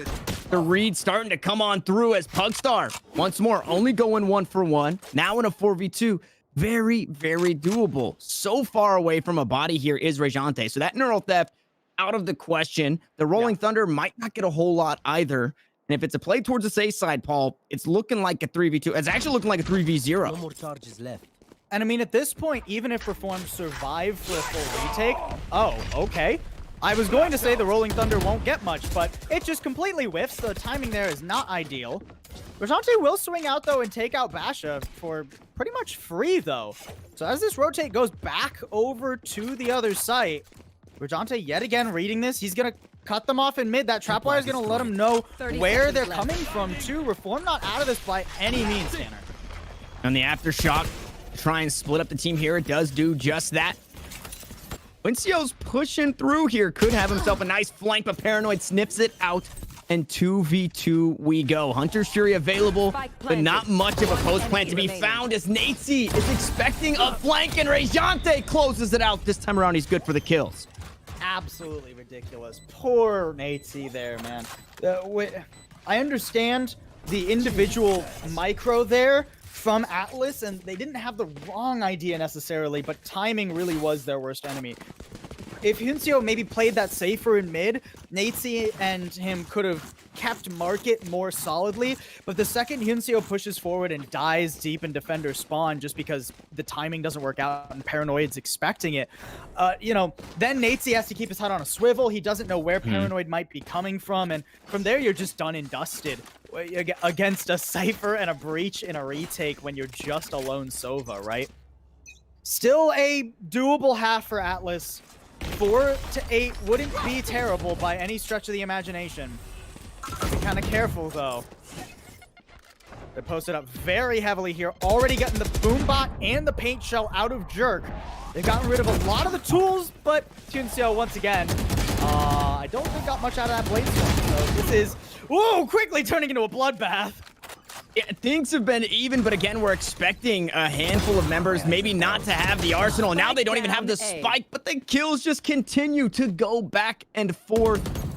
And this is making the best out of nothing, right? Your Bladestorm went in, it got knocked down almost immediately. KP gonna fall, doesn't want to give up his position and can't Shrouded step away in time. Now Pugstar on the flank, operator in hand. The infantry skin, able to find the first. They know exactly where he's at. And unfortunately, Paul, this is why you do it on the jet, right? Because you don't have a whole lot except for that operator to take this 1v1. Now he is going to swap into the rifle, but Natesy making the right play headed to B. Natesy's not going to have the turret available, it seems, as that was destroyed instead of recalled there by Natesy when Natesy went over to this side. Ooh, very interesting post plant here, too. I really like that. You don't expect that as Pugstar. He's got to run all the way around the map because he has no idea where Natezy is. Natezy could be market, be main, back site, defender spawn, for all Pugstar knows right now. And unless he 100% gets a huge lucky arrow, I don't think time's on Pugstar's side. Not at all. And he took so long to get here. The lockdown's available. I would expect that we see this if Natezy doesn't just decide to peek. Now he's completely out of time. What a huge heads-up play by Natezy. And I mean, I guess, was it heads-up by Natezy, or was it Pugstar maybe just doing his due diligence, but it's not something that he could have afforded there? It was going to be a rough spot for Pugstar, no matter what, right, in that 1v1. But Natezy absolutely makes the right call at every turn, right? Goes to the other site instead of trying to plant immediately. Much safer call. Gets the alarm bot in the perfect spot. I really liked that post plant in general. And then when Natezy hears the spike being tapped, just swings it really quick, doesn't commit for the kill, just looking to buy time there. Now we got 4 ults for Atlas in the last round of the half. You bet they're gonna send it. Absolutely, as a blind Hunter's Fury comes through. I think it does get a tag on a Pugstar, but not a whole lot more after that, as here comes that lockdown. So Natezy hung on to it in the last, gonna use it here in this one as Wincio on the side finds the first kill right outside the market. KP, I mean, they're standing right next to each other, baby. He's able to trade it back 4v4 we go, but they don't even get on the site here, so not a whole lot gained. They get absolutely no control out of this. I believe both Leers have been used too. A Paranoia, both Leers, a smoke, presumably at least one of the nano swarms and the turret, right? So, I mean, Atlas, you are not working with much. This could be the moment, though. On the Rainer, you're fighting for the 1v1s, but can't quite isolate the second one with the right timing. Natezy still trying to be sneaky here. Oh, Pugstar snips it out. That is a heads-up peek there, a heads-up play. Unfortunately, it ends in his demise. As KP just looking to back away from this one. And the spike, it seemed to have A for free. It bought some rotations back. They second guess. Now that Neural Theft gets the information. 8-4 could be on the horizon. KP once more going to push through the smoke and might just find him. Spots him planting. Basha finds a huge kill and leaves it up to Rejante, who would need to find another multi-kill in this round and only on 60 HP. Seems a bit hard to do it. Spots the shoulder, but Mel sits him down. Atlas grabbed just enough there to go 8-4 at the half.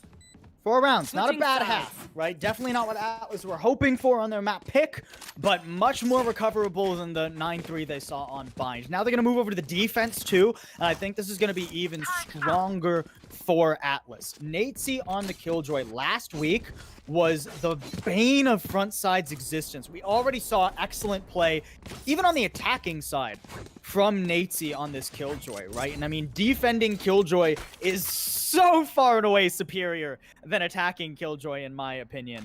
So I'm really looking to see how Atlas can play around that utility. They're already setting up 4 on the A site, letting Natezy be alone on an island because they just trust that Killjoy so much. And the one thing you got going for you on the Killjoy is you don't need a dead body to use that ultimate. So that Cypher brings a lot to the table, but the lockdown can be placed just about anywhere as they look to get aggressive and find that first kill. So now Pugstar, who quite possibly could have been looking for a lineup, no longer going to have that availability. And Basha picks up another, so defense really seems to be the place to be. Excuse me. For this Team Atlas squad as they've cut it down to the last one, and it's 21 HP in a long-range battle. Classic in hand, and Wincio should be able to close us out. There it is. Atlas battle back. They should be able to pick up the next couple. But Reformed, I mean, you got to keep your head on a swivel. You don't know what these guys are going to do in this round. Very true. They are on the attack, too, so they could force. They didn't get the spike plant, so it would be a very tenuous force, but, I mean, seems like they're going to go for it anyways. No surprises there. I did like what Reform attempted, but Atlas were ahead of them on that play, actually. You know, you see them come out a main, you try and rush tree and cut them off, right? Basha playing in Garden, able to buy so much time, trade himself out very well in addition to that. So great pistol from Atlas. That's the 3rd out of 4 that they've won. but they still got a long way to go before they're feeling comfortable about this series. Right here. So that drone got information that they're pushing mid or looking to make a play mid. Also information that some of these members, if not all of them, forced, right? Jerk shot it down with the stinger. So a handful of information given out. And now we get to see the rain on the defensive end. Although it's, you know, not the just gung-ho, go ahead and get it done. I think the Lear feels a whole lot easier to land because they have to come right into you as Jerk takes a bit of damage. They're able to find a couple of kills from downtown and Reformed. How do they do it? It's not done yet, but how do they keep doing this? The map presence and calling is so good from Reformed. They knew that there were 2 tree, so they just run it up mid and take those fights, unafraid of anything. Spike planted. Tank's pretty much out of utility, too. I mean, both Lears were used in tree to try and stall a push that never actually came. Very difficult retake for Atlas here. And Natesy gonna be met by the Bucky. Ajante looking to get a little buck wild. They do just that. Now sending out the shots. Reformed. They lose the pistol, but it doesn't matter. They get a buff of some sort going into that next force, and they still manage to get it done. And this bonus becomes so much more than a bonus, right? Because look at the economy. It's not you're expecting to lose this one. It's a bonus that you're expecting to win. I mean, basically, economy-wise, you've just deleted the pistol round from everyone's memory, right? Now you're on your anti-eco after winning what was essentially the new pistol, right? As Reformed, economy-wise. So I mean, they're going to be doing just fine here, unless they run headlong into double shorties, high NIMBY main, and the boom bot coming through. Doesn't seem like they're going to even flinch. Yeah, they tried to sneak past it in the smoke, but then they just run right into it. Basha could still get something done as Mel's able to find a kill, but heaps of damage and 15 seconds left on the next smoke. And I think this one dissipates before that. So, yep, there it is. So now just going to try and send it. Shot in the back as Paranoid finds that kill, and Reformed should be able to close it out. If you are Atlas, just send it right. Saving right here really hurts that economy with the way that the changes came through a couple patches ago. So maybe we see some heroics, maybe we see something silly or something crazy, but at the end of the day, I think we see another Reformed round win. Yeah, Melix is pretty much dead here, right? Already hits the floor. And we have to keep in mind, in terms of this series, this best of 5, Reformed feel so good if they take Ascent. They basically won if they take Ascent, right? Because the way the pick ban works out, they get that second pick, so they pick the 3rd map in general, which is Split. And Split's not a map that most teams actually enjoy going to, right? But Reform say, hey, we're cool going to this somewhat weirder map. I mean, it's not as weird as Icebox, but still. Right. Right? Atlas are undoubtedly less practiced on that than, you know, Haven, which would be the 4th map if we can somehow get there. But if Atlas can't take this away, if they can't come back right here pretty much on this pivotal gun round, they're not looking great in terms of our grand final. And not at all, as they will be coming up on that full loss bonus, but still that economy worse for wear. Paranoia comes through. Showstopper going to be used on top of it. Going to find the first onto Basha, who's trying to stay behind the dice, but no dice there as that first kill comes through. Huencio was able to sneak away, and a smoke separates him from what could be death. But Jerk just posturing so aggressively. That Lear comes through. Not going to get any value. There it is. There's the Lear. Not really working, but Natesy able to trade that kill out. Performed low on HP on 1, but still up a player. Twincio looks to try and swing a peek. Maybe caught with his pants down. Find the first kill. Paranoid able to pull out the rifle and find the next. 11-5 we go, and I don't think Reformed are ever even worried in that one. Unfortunate on that spray transfer. If Natesy sees if Natesy sees Paranoid, I think actually picks up the 2K there, and maybe from there it's a winnable round. But timing once again is the worst enemy of Atlas and the best friend of Reformed. I mean, we're on eco now.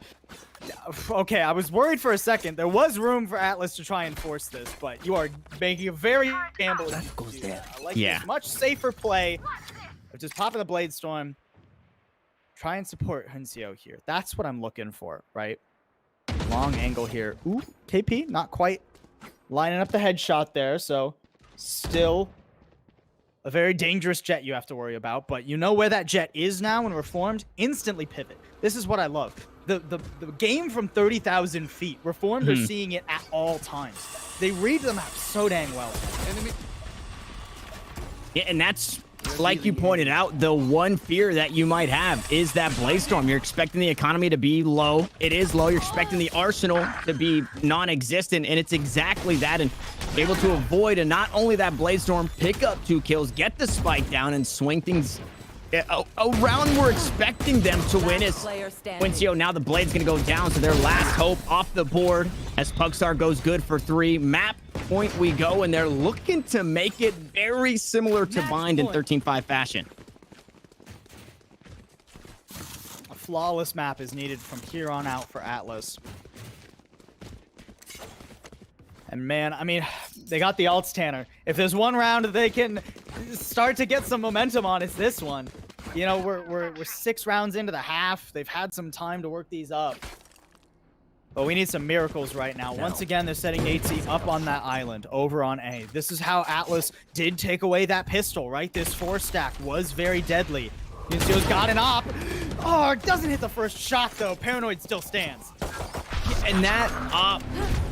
The shot seemed so awkward there. It seemed like he did a double take. Maybe he bumped his keyboard or something. But either way, the shot goes wide. Huncio not able to find another as that Hunter's Fury comes through. Very low on HP. So able to skirt away.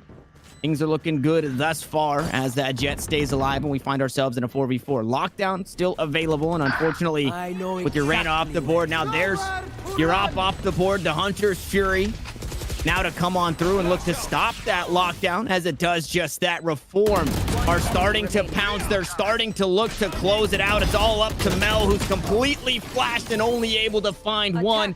It's Paranoid for 4, and it's Reformed for 2. Now 2-0 in the series. And both maps of 13-5, Reformed putting on a statement. Hey, it was close the last time we played Ascent. Not this time, guys. Yeah. This time, we're going to body you. And I'm just thinking back to that op shot, man.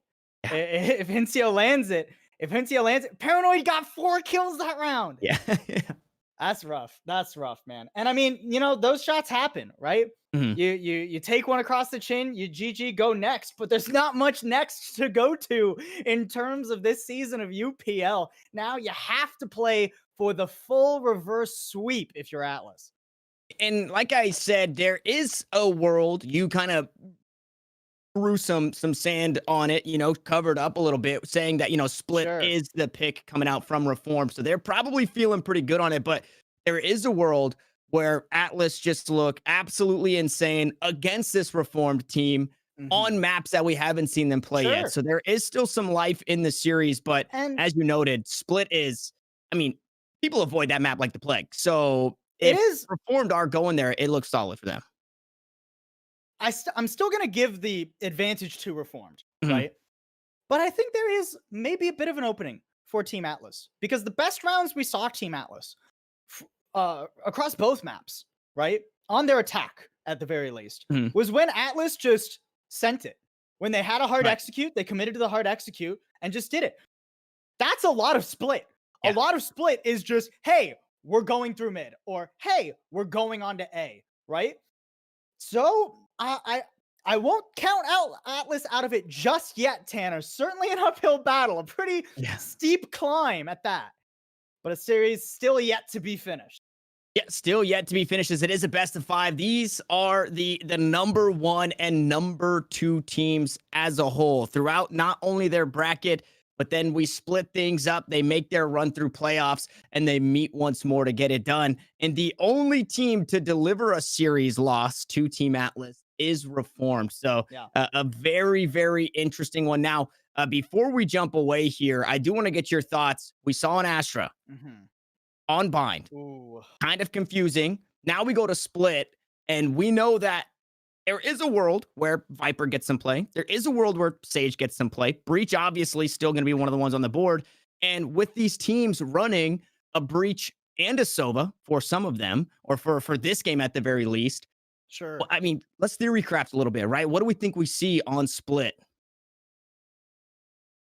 I think for Atlas, it's going to be more or less a similar composition to what we saw from them on Ascent, right?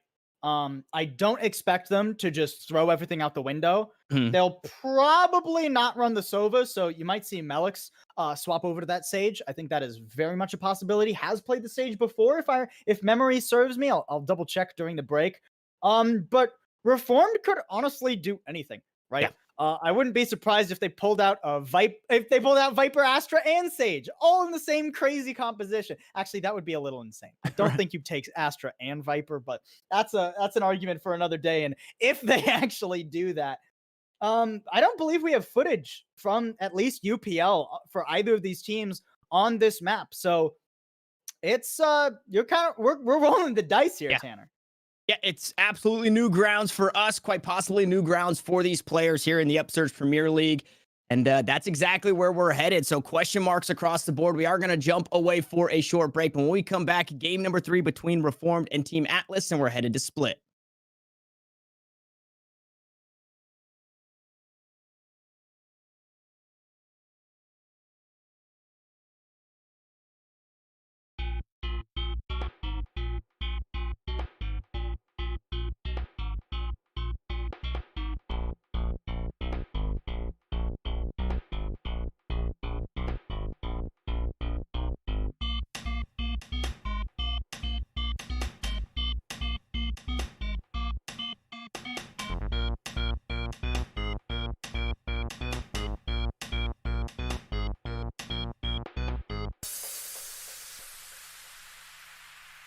Let the dancing begin.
Well, I didn't see that coming.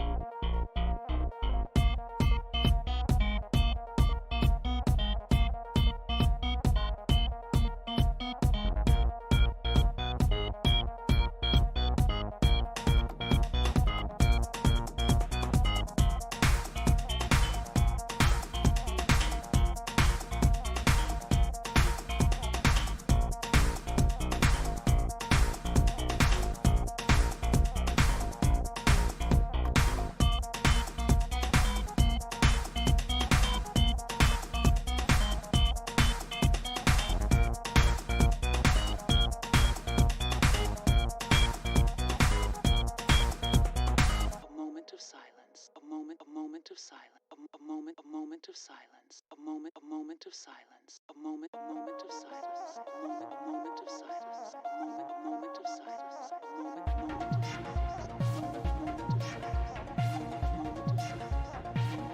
A classic, and at the same time, progressive.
Ladies and gentlemen, we are back and we are 2 games deep here in the finals for the Upsurge Premier League and the Valorant winter season. My name, nothing has changed. Still Tanner Metro. You can see it down below. I'm still joined by Paulsable, and that last one, a 13-5, but it seemed a whole lot more dominant for Reformed in that.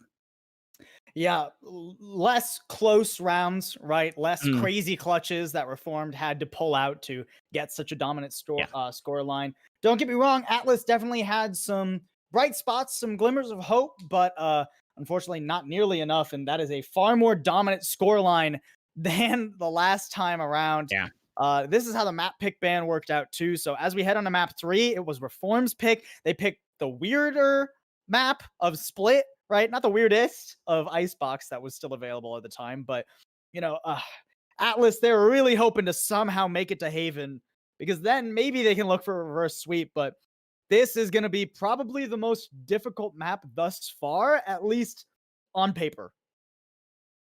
And I feel like with Split, nothing, although the map did change, nothing really changed. I feel like this is still the map that we see, whether it be the attacking side or defending side, wherever these teams are feeling comfortable.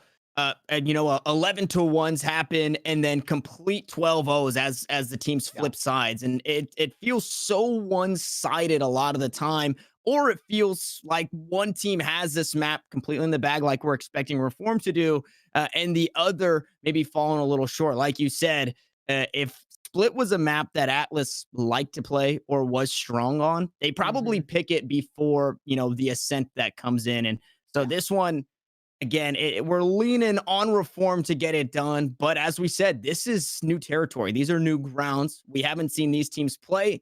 There's not a whole lot of info when you look across the board on maps, picks, and bans, right? It's we don't really have a whole lot of data going into this one. So we're not too sure what to expect. The only thing we know is Split, right? The compositions might be weird. The map is the real, only, I guess, definitive, especially when these players play what feels like whatever they want. I mean, especially Reformed, right? They brought out the Astra earlier and did a beat with it, right? So they could definitely come out with anything. Seems like Pugstar will be playing the 3rd new role of the night, truly being a Pugstar. I'm gonna make that joke again. I shouldn't, but I'm going to. That's Sage now coming out. Unsurprising, we've seen Sage inch her way back into the meta, right? And everybody else is pretty much playing main roles here. So Pugstar being able to flex around gives Reformed a lot of ways to play for control here, right? Rajante going to move over to the Killjoy instead of the Cypher this time too. So it's going to be a very strong defensive side once Reformed actually get there. If there are many rounds to play once they get there. I mean, these games have been very dominant from them thus far. 13-5 on both halves. They're confident. They've locked in their comp already. They ain't sweating. Pink, on the other hand, hasn't even chose. Okay, there it is. Now we're starting to see some things get locked in. I didn't expect to see the Yoru, but I did see somebody tweeting. I forgot who it was. It might have been Governor or someone of the sort who loses 2 games on Jet and then wins 2 games on Yoru and says, hey, maybe this is the wave, as we get that last second lock in on the Omen there. So we are going to be headed on, and you guys don't get to peek at the lobby this time around, unfortunately. It's map number 3, and it's do or die here for Atlas. It's backs against the wall, and they're going to be mounting their defense to kick things off. Let's take a look at their composition too. So we've got actually surprisingly not as many role swaps as they've pulled off before, right? Melix was just playing the Sova, swapping onto the Sage. That's pretty reasonable. Nazi stays on the Information Sentinel, the Anchor, right? Just goes from Killjoy to Cypher. Very reasonable, well-rounded compositions for both teams. The only difference is, one team opted for a Cypher and one team opted for a Killjoy. Interesting the order in which they did them too, because a lot of pros will tell you that Cypher may be a little bit more attacker favored and Killjoy maybe a little bit more defender favor out of the two. No frenzies this time around. This is a map where we've got to be wary of those close angles. So I'm paying attention to Huencio. I'm paying attention to Jerk here, those raises who should get a whole lot of value out of the explosives, right? Not necessarily the blast packs, but those boom bots for info or damage, the paint shells. As that early wall comes through, looking to get cut down. Pistol round is where it gets a lot of value. Unfortunately, when you throw it up that early, I mean, now Split is their oyster, right? For Reform. They can really do whatever they want. B is still available. They can move their way on over to A. They've got so much time, and now they're looking to have so many kills in the back pocket as the Boombot going to push one off the site. B now taken, not for free, as they take a bit of damage on the way through. Pink trying to get something done. Unfortunately, not enough here this time on the breach, as he will fall the first of many on this B site. Mel's able to trade one back, but it's still just an uphill battle as Pugstar finds another second of the round. Nate's eating out to fall, and Spike gets planted. Mel, you gotta go huge. Yeah, I mean, just a classic in hand. I still think that the right click is way too strong, but it's not nearly strong enough to win you that round. Little bit odd from Atlas there. I think if they had held their ground just a little bit longer once Reformed were on site, you know, Atlas still had 3 players there. They weren't being completely forced off angles. It was mostly them swinging out into Reformed that got them killed on a bunch of little individual 1v1s. Not the worst thing in the world. Pistol does go over to Reformed pretty comfortably. They're going to buy up. Ooh, Bucky's force here from Atlas. Their first force after a lost pistol round, actually. I mean, this is only the second pistol round they've actually lost. Reform playing smart, though, going over to A, the site where you are less likely to run headlong into a Bucky that ruins your whole team. And, I mean, feeling very aggressive, feeling very confident. I think they forced up a Vandal in this round, so it has to be the close angles or nothing here for Atlas as they get slowed out over towards screens. Paranoid gonna find the first jerk. Picks up another. Now the Bucky's not getting as much value as I'm sure they were expecting, but they do make it hurt for one. Jerk gonna go down, meaning he won't get a bonus in the next. Paranoid looking to follow, but instead finds a kill with 8 HP on the way out. Now it's down to the last one here is Wincio. I said, let's keep an eye on this player. We are doing just that. Paint shells go down. Still to find a bit of damage. Unfortunately, not much more. 2-0 we go. The pistol round, and the force does not go the way of Atlas. Reform get away with that with plenty of players. They're going to have a very comfortable bonus round now. And, I mean, Atlas, again, don't have money. They're, again, going to try and buy these buckets. This time, it's a light buy, right? They're not completely ruining their economy to do this. They will get guns next round, especially because of the way the loss bonus works out. So they're just trying to make this as bloody as they can for Reformed so that eventually once Atlas does get to guns, they can hopefully win one gun round and then swing the economy back on its head. But this is almost undoubtedly going to be a 3-0. Good read here from Atlas, though. They're going to actually post their Buckies up on the site this time, where they're more likely to get value. And hold these tight angles. There it is. Nate's going to pick up the first, not giving up as much space, you know, playing over towards the screens, expecting them to push on deep. Unfortunately, both Buckies have been cut down. So now the last 3 still in the hands are actually going to get flanked. Rejante comes up huge, and KP now has his back. A 3K for the KJ. And 3 rounds now in a row. Reformed. We just started, but they're looking to close it out pretty quick here. We finally get to see a buy round come through, but it's all Gucci everything for Reformed. Their economy is fantastic. Reform are looking for like an early dinner, yeah, and to wake up early tomorrow, man. I mean, they're looking to rise and shine tomorrow. That is for sure. And I mean, they have the lockdown already too, right? The res is available. Melix has gotten some work done. So you have that if somebody gets picked off early, but you need to maintain control. It's a little bit difficult to do that on the defense, especially when the lockdown's coming out. Slow orb delays Reformed, but I mean, with the lockdown, ultimately not going to accomplish too much. It pushes him back. It opens up the site. This is kind of what we saw in the pistol. Obviously, it wasn't the lockdown. It was just the presence.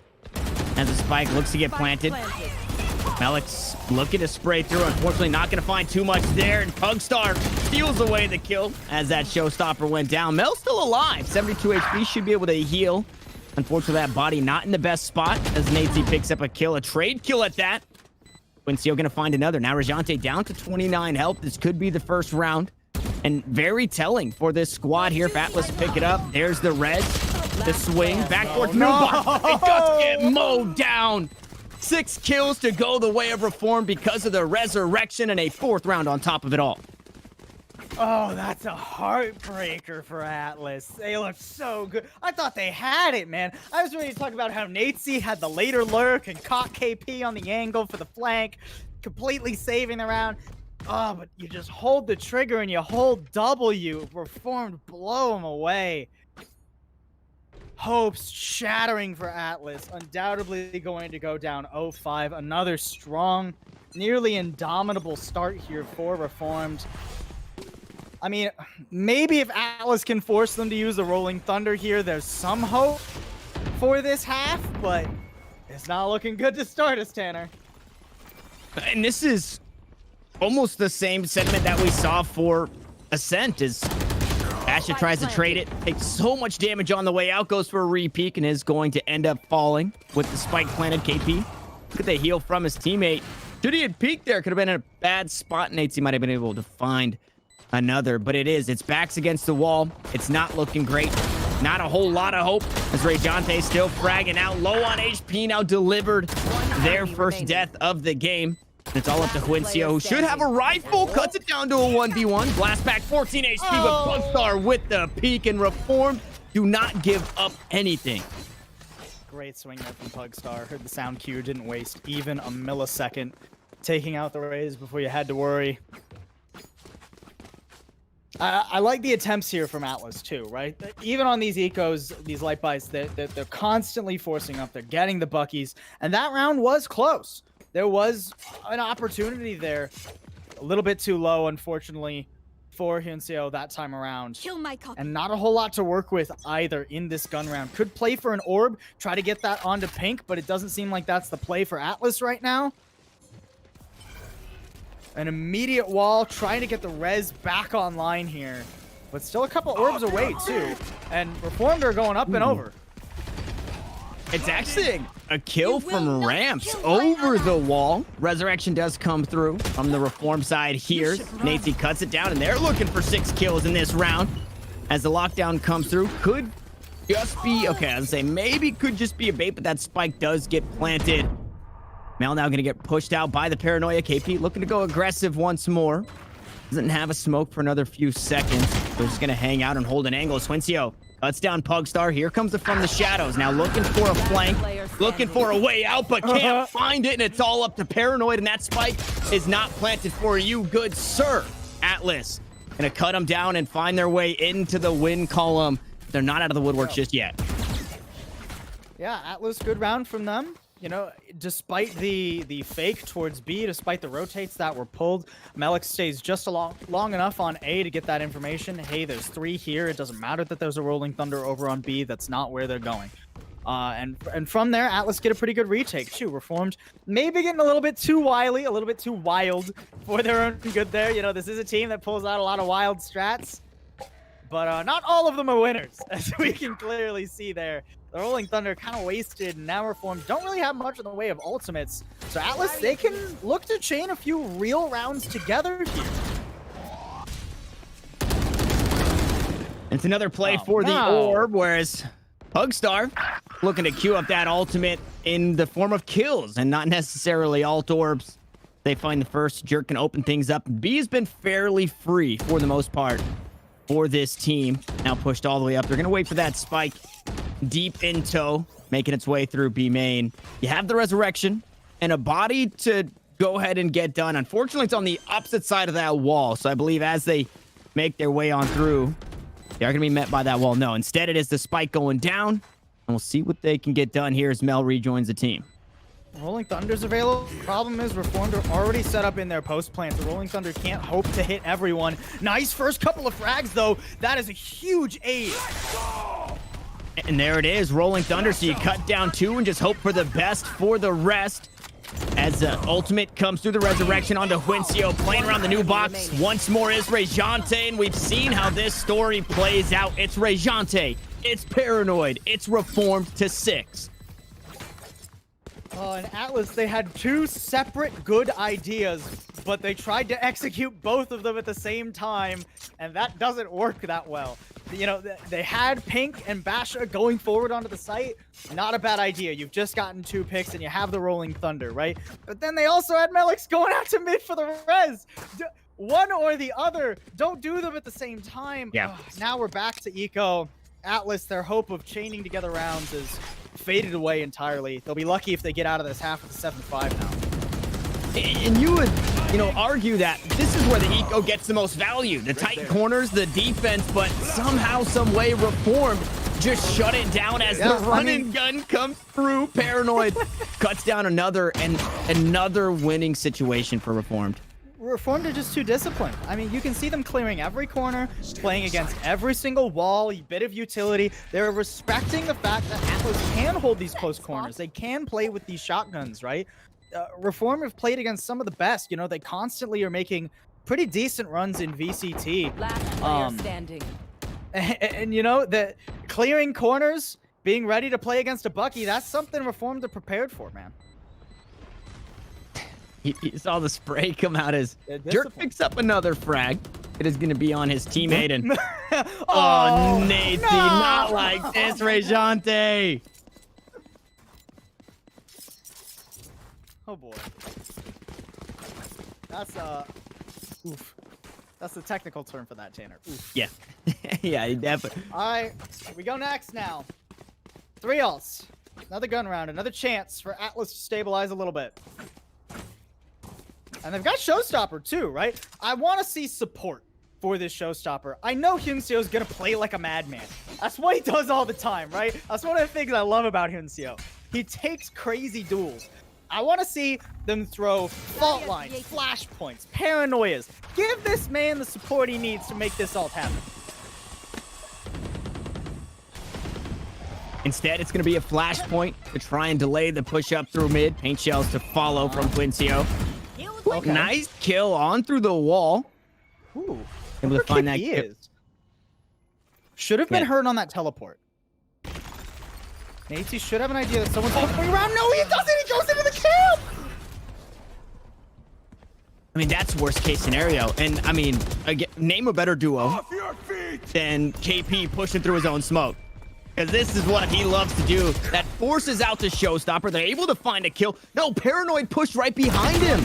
So 2 kills to come through. That's okay. This is just getting crazy. Not Rejante. Not Rejante in the back. Down to his last. As the paint shells cut him down to 66 HP, he's going to use the lockdown. He finds the spike. He backs away. The paranoia is going to wear off, and Hyunseo is going to find a 4K to grab another round for Atlas. I mean, it was looking silly, and it was looking scary. My heart can't take rounds like that, Tanner. It just can't, right? That the insane lurk through the linchpin of that trap wire down in vents, right? Ace's putting the same one back there too. Maybe a little risky, buddy. Oh boy. I mean, if Reformed don't go just absolutely nuts and push literally into the defender spawn, I don't know how that round goes, man. But now Reformed, they're out of ults other than the From the Shadows coming up in 1 tick, right?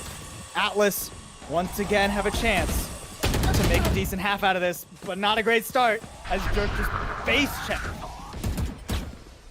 And we're seeing what this breach means to, I mean, both of these teams, right? You see a bit of time bought by Pink using those flash points, and then you see it on the inverse where it's enabling Jerk times a million as P&K gets cut down there. Hyunseo gonna find 2. Now it's all up to 1 here. It's Paranoid, the breach. The man in question that we were just talking about, out of flashpoints, does have the fault line. Unfortunately, not going to be there in time for the defuse. So maybe a little bit of a miscommunication as he finds another kill and a spray down on the way out. KP, one of my favorite players to watch. But boy, oh boy, do I hate it when Omens are on split and they just from the shadows to the other site. You have no information. You just plant the spike and die immediately. The neural theft was up. KP got revealed. Easiest pick and defuse of Bash's career there. Reformed. Maybe need to reel it in just a little bit here, Tanner. These rounds are getting a little bit too difficult for them to control. And that was where Reformed were really excelling over Atlas. Atlas have made the game crazy, or Reformed have, however you want to sell it. but Right. they're thriving in the chaos. Yeah, and the changes seem to be attacker sided, right? You have a decent post plant on the B site because you can plant for B main. I'm gonna hold that thought. Pugstar gonna find the first kill to open things up towards this B site. We'll see if the plant comes through as well. And Pugstar finds another resurrection online, so it's okay that KP goes down in this one, and I can't imagine we see that ultimate coming on through. Basha now needs to have himself around, but instead it's Jerk to close it out. Reformed go 8 rounds here in this one as we inch closer to the end of the half. There we go. That's more so the Reformed I was expecting. Can I get this? Keep in mind, Thanks. folks, we're on match point here. Reformed, all they need to do is close out their pick of split, and they will have it. First place in the UPL for winter of 2021. Not much money to work with for Atlas in this final round of the half. You're gonna have to spend every dollar they have, every dime they've been saving, and just pray they can send it somewhere useful. Yeah, they're also playing for the lion's share of $2,000, right? So 1,200 real-world credits, as there's 900 in-game credits that finds a kill for Basha. The resurrection to come through. Now Natesy to get cut down following the massacre that happened on this A site. Once more, the spike is planted. This time, though, the rest of the team is here, and KP has a beautiful position. 0% chance Melix expects KP to have TP'd up. That's gonna be an easy pick for. Oh, KP, come on! I said it. It's an easy. Okay, well now Melix is just running onto the site. Got no res. This is suddenly getting dicey, but they'll get put down. Things are fine, and Reformed still get a very comfortable half, 9-3 Switching on their sides. attacking side of split. And now they mount the defense. And the point that I was making a couple of rounds ago is some of the changes to split seem to be attacker sided. There, obviously, you can argue for the defense as well, but you've got mainly the post plant position where you can plant out on that sidewalk towards B main, so B main can watch that one. You've also got the more broad, or the wider opening, I guess, up towards A heaven. So ramps. You know, you talked about the explosive playstyle that worked a handful of times for Atlas, and split being the map to do that. So this could be interesting. You let a couple of rounds sneak away from you, and I mean, it wasn't that long ago that I believe it was version 1 and Rise, where it was 11-1 at the half. Version 1 go on the attacking side, they win 12 straight. So we could quite possibly see something like that, unless, okay, traded back. So now we're even across the board, and KP not out of dodge just yet. Tosses out a smoke. Pugs are going to be there to back him up. Nate's going to find a second kill on the round. The frenzy meta still alive and well here for Team Atlas as we continue to go back and forth. The spike is planted, and it's all up to Rejante, who's been having a fantastic game. The reload comes through. Bastion trying to sneak away. The right-click battle, but instead it's Natesy with the 4K to close it out, and it's Atlas to mount their attack. Natesy managing to grab for yet another pistol for Atlas, but keep in mind, half the pistols they've won thus far. Reformed have forced up the next round and taken their economy away from them. So Atlas, they still need to be very careful on how they play this next round. They got that first send on the pistol, but they are far from out of the woods. Plenty of money being invested here by Reformed, to the surprise of absolutely no one.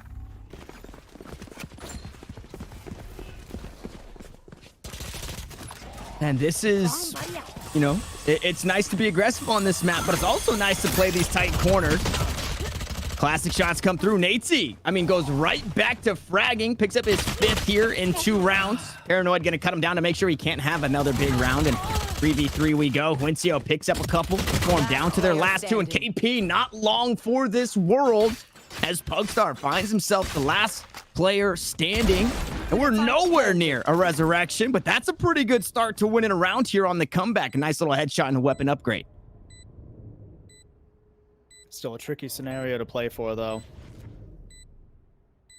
Just looking for the spike. Has been actually not quite planted, and that gives Pugstar the inkling that someone's coming back around. Knows they haven't gone out B main. Look at this game sense.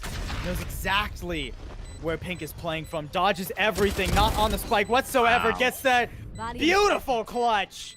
And a defuse yet again. Atlas, despite their efforts in pistols, will lose control of the economy. Reformed now on double digits, 3 more rounds, and they walk away with $1,200. Yeah, and you look back at that play, if you slap out the aftershock, which, I mean, thank you for showing me that. That's a really cool angle and a really cool post plan if you're a breach player. Absolutely. That aftershock reached all the way from back towards that defender-sided spawn or the alleyway, through that tall box onto the other side of the plant. But if you don't throw out that fault line, you buy yourself some more time. You throw out the aftershock first. That buys a whole lot of time because that's definitely pushing him off the spike. Then you make your way up to heaven. Then you make your way to, try and make a play around the map. Unfortunately, things don't go their way once more. Reformed pick up another force round, and they're looking to just close it out right here. It's Buggies in the hand on the attacking side of Frenzy. For Mel and Jerk from the grave, able to find that martyrdom kill with the paint shells, all down to Basha, who unfortunately only has 34 HP and does not have this spike. Shorty. Oh, poor Basha, dude. He's so dumb. No. Knives out? He's Go! Get away! Okay, get that one. KP is gonna make it a little bit more tame. Puts a period on that was the silliness there. Pulls out the Bulldog and finishes the round. Doesn't let it get away from Reformed. This is it for Atlas. They got one gun round to make it happen. One gun round to come away with a crazy string of economy. And I feel like I've said that a couple times throughout the night here, Tanner. Atlas have yet to string several gun rounds together. No more delays if they want a chance. Otherwise, they walk home. Yeah, they walk home second fiddle. That's not a bad title to have. It's not. I mean, you still get $500. That ain't bad. That ain't bad at all. Yeah, not bad at all. As you pointed out, it's rifles, kind of your last-ditch effort here. As you win the pistol, you lose the next. At least if you win two, you're getting some extra loss bonus. That's not necessarily the case here, as they do find a couple of kills. So here we go. Back on the board, back working up their way. Is Natesy, is Mel, unfortunately, going to be answered back almost immediately, and Jerk was looking to go crazy, looking to go nuclear, but Pink going to sit him down. Atlas just charging here, though. Pugstar in a great spot to finish them if they don't clear this corner.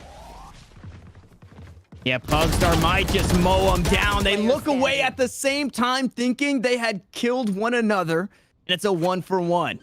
Rejante has multi-kill after multi-kill this game. Not going to be the case this time around as Atlas hang on for a moment longer. Atlas keep the foot off of their throat. They have a little bit of room to work with now. And keep in mind, because of how crazy this last map has gotten, Reformed, it's not like before, where they just built up insane economy and have nothing to worry about after losing a gun round. They're on eco now. They're the ones who are being pushed to their limits. We have to see how Reformed try to defend with only Ez and some sheriffs in the book, a hero phantom on KP, interestingly enough. But KP also on the complete opposite side of the map from Atlas.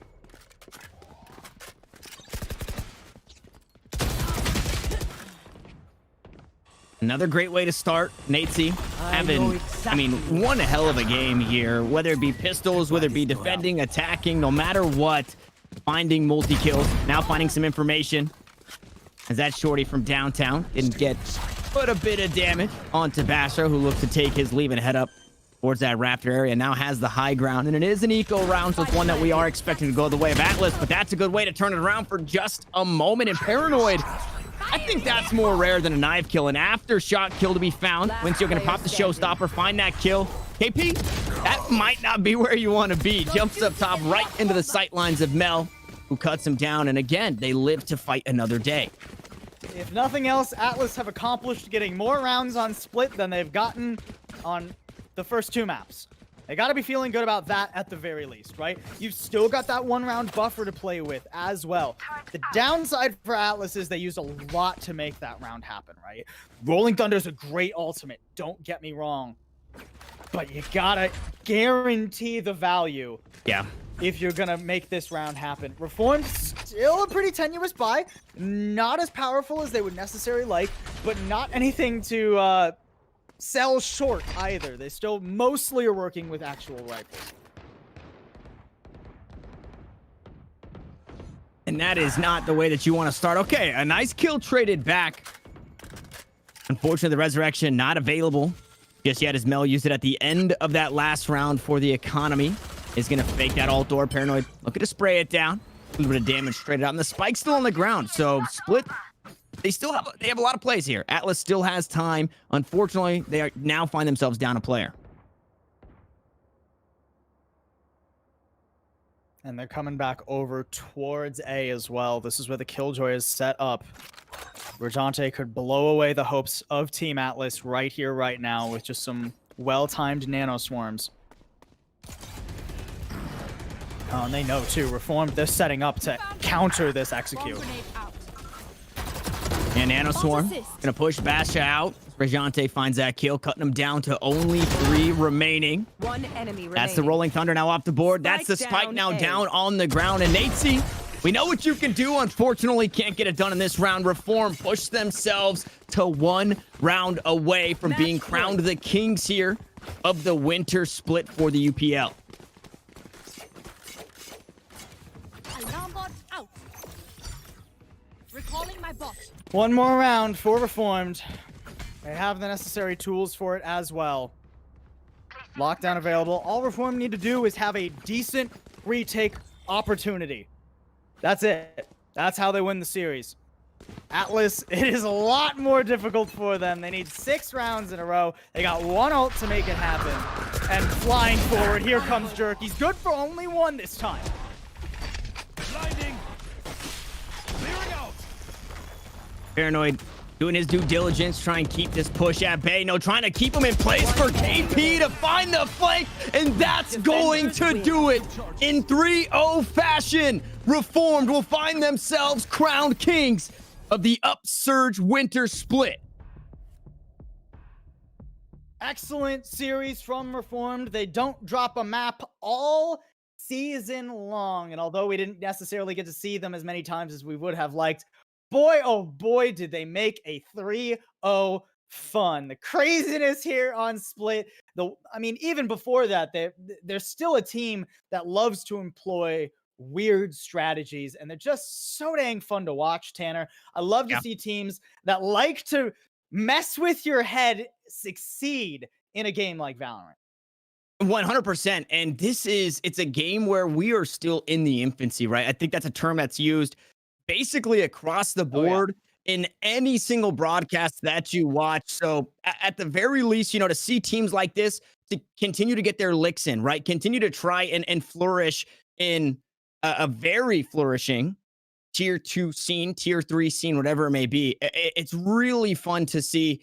Unfortunately for Team Atlas, they, run into this brick wall of a team in Reformed who they've got how many tournaments right under their belt. They've got how much experience under their belt. And it really showed in this one. I think the big takeaway outside of hats off to both of these teams for making it thus far is you are the clear number 1 and the clear number 2 team.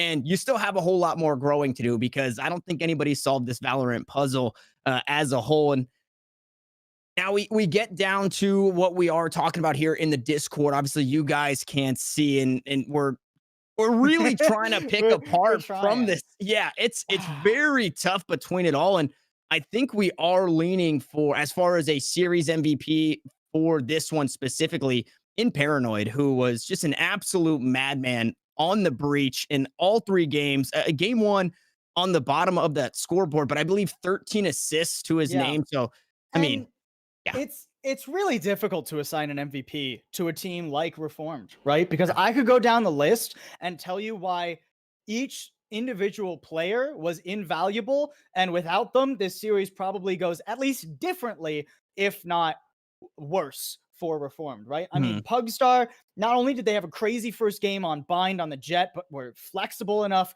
to allow Reformed to have comfortable game plans.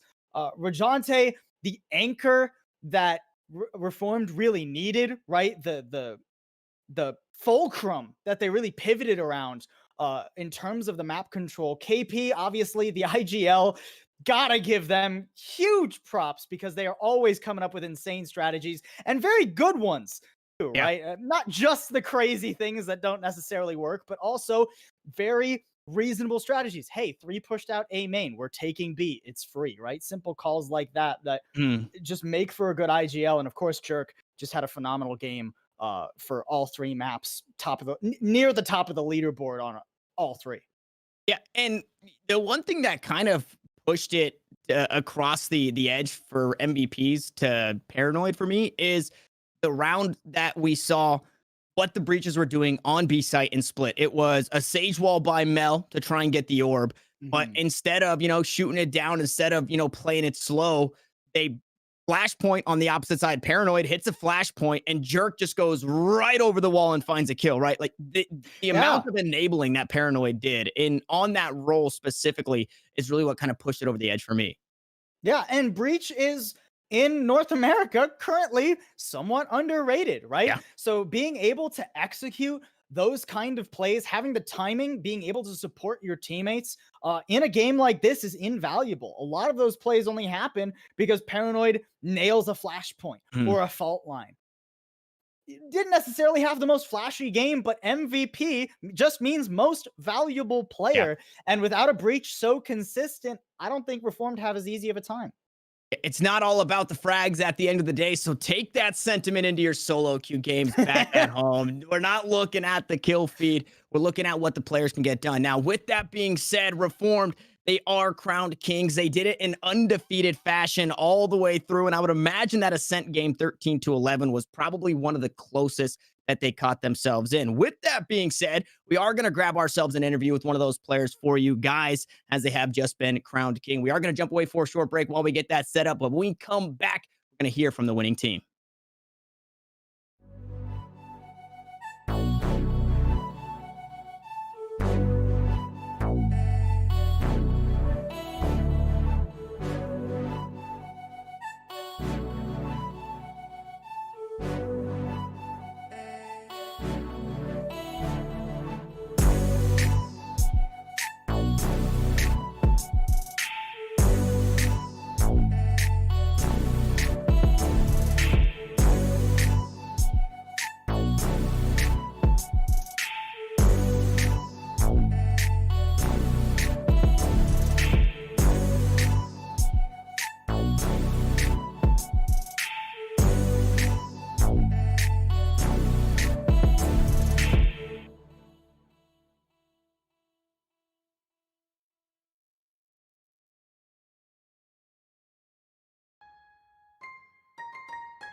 Although the action is over, the show is not. We are back here and we've got Paranoid, the MVP of this series for that winning team, Reform, joining us. Paranoid, how you feeling after that?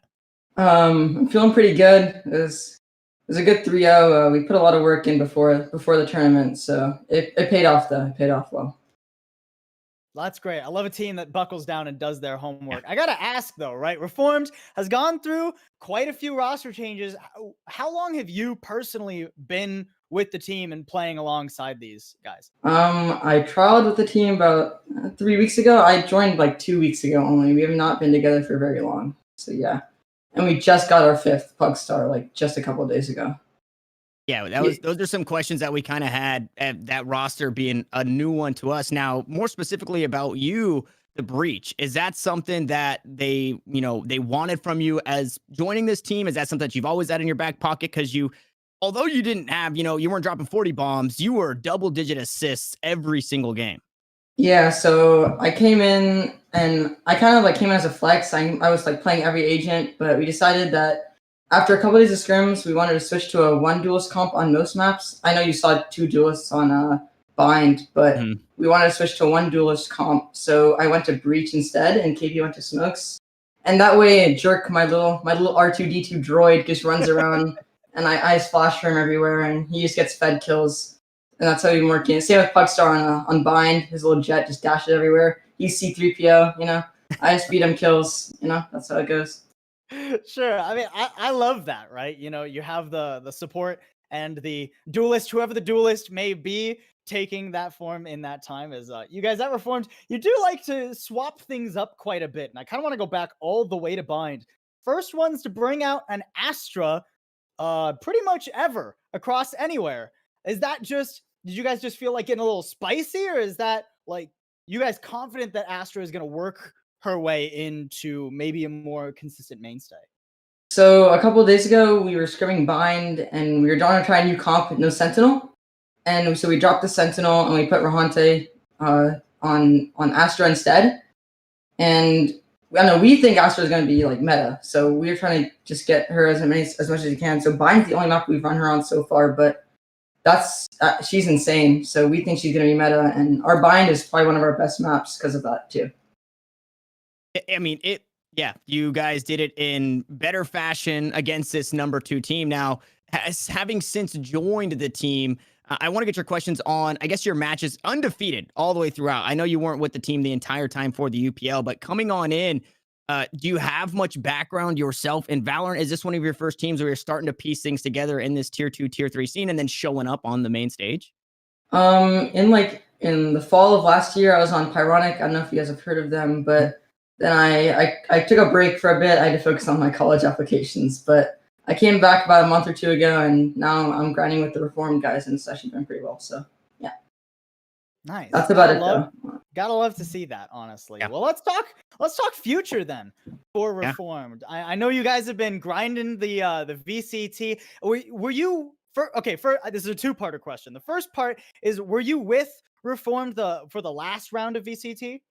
Yeah, so we played the last round. We had to play with a Phil. I think we got lost round of 32 or 64, one of the two. We had a pretty early exit, but we had barely any practice. KP hit me up the day before. He's like, "Yo, you want to play VCT with us?" Sure, that was basically my trial for the team. So yeah, we basically plugged it out, but it was fun. Yeah. Okay, next one. Okay, what you were gonna say? No, go ahead. Sorry. I was just going to say, now looking forward, you just said you finally locked in that 5th of Pugstar. Can we expect bright things, hard hits from Reformed? You guys shooting for the sky? Yeah, basically, let's put it this way. If you're playing against us, you might want to close your eyes because you're going to be blind. You're going to be blind, and that's all I have to say. Love that. Absolutely love to hear it, and to hear the fire. Obviously, Valorant is a young game. We have a lot of young players, and you kind of getting behind this initial NA push of playing the Breach is incredibly important. Now, Paul, I don't know if you've got anything else for Paranoid here.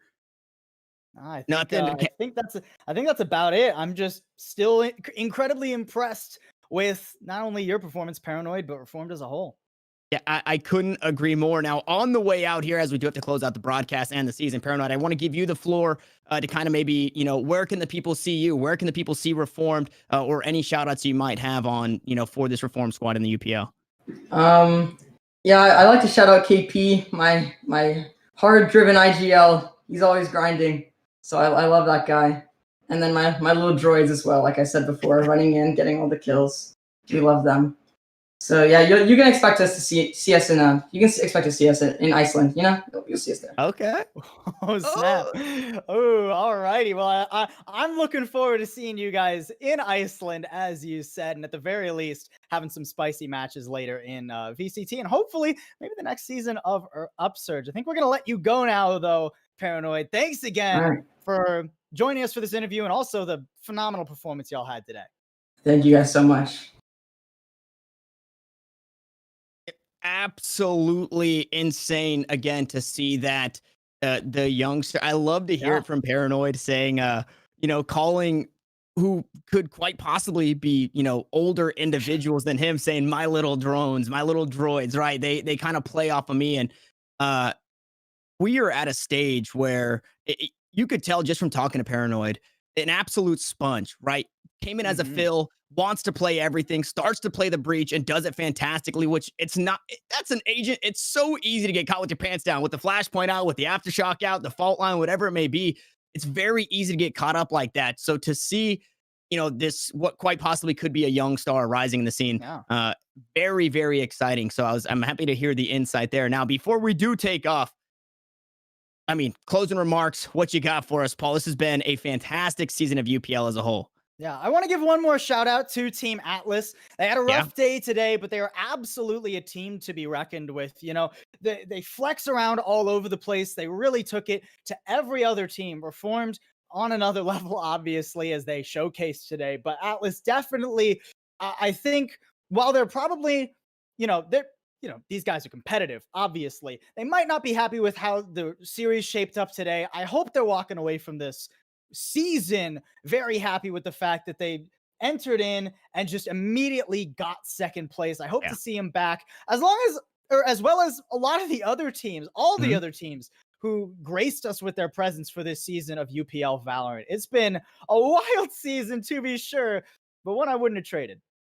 100%. And the UPL is one of few places where you can get out there, you can play in that tournament style format, you can show up on stream and show off what you have, just as we got to see today, right? The youngster rising through the scene on that breach and Paranoid. That could be you watching in the chat. So make sure you guys are keeping your ear to the ground for the next time that Upsurge is putting something like this together. Now, unfortunately, that does things for us today. That does things for us for the UPL winter split of 2021. Now, Valorant action isn't over as a whole. And as I said, you got to keep your ear to the ground to figure out where we are headed next. And with that being said, guys, applications are still open apparently. So make sure you guys next season.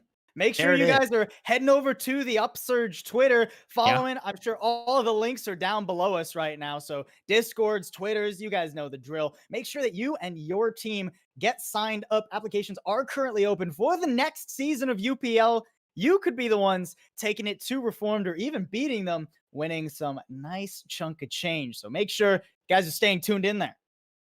100%. And for Reformed, congratulations on an undefeated season. They look fantastic doing it for Atlas. You're number 2 all the way through and riding that spot out to the end. Congratulations to both of those guys for winning the lion's share of that $2,000 grand prize. Now, with that being said, we do have to close things out. And on behalf of myself, Paul Zabul, the entire production crew, Upsurge as a whole, we want to thank you guys for being awesome. Thank you guys for tuning in. And we'll see you guys in the next one.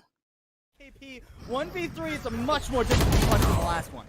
Yeah, well, it just got a whole lot easier because of the hitbox there of that shrouded step. Melks puts himself in a bad spot with the right click. He's got the sights on target.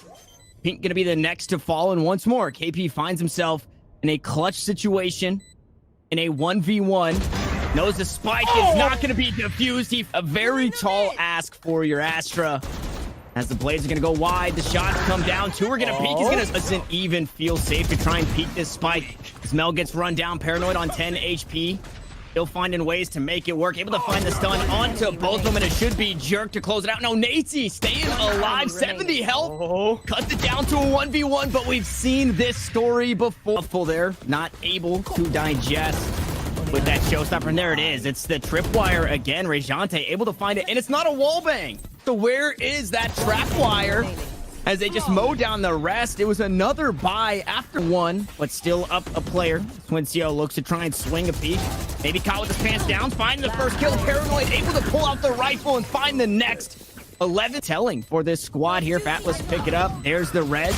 The swing back towards Moonbox. It does get mowed down. 6 kills to go the way of Reform because of the resurrection and a 4th round on top of it all. not quite planted, and that gives Pugstar the inkling that someone's coming back around. Knows they haven't gone out B main. Look at this game sense. Knows exactly where Pink is playing from. Dodges everything, not on the spike whatsoever. Wow. Gets that beautiful clutch. Try and keep this push at bay. No, trying to keep him in place for KP to find the flank, and that's going to do it in 3-0 fashion. Reformed will find themselves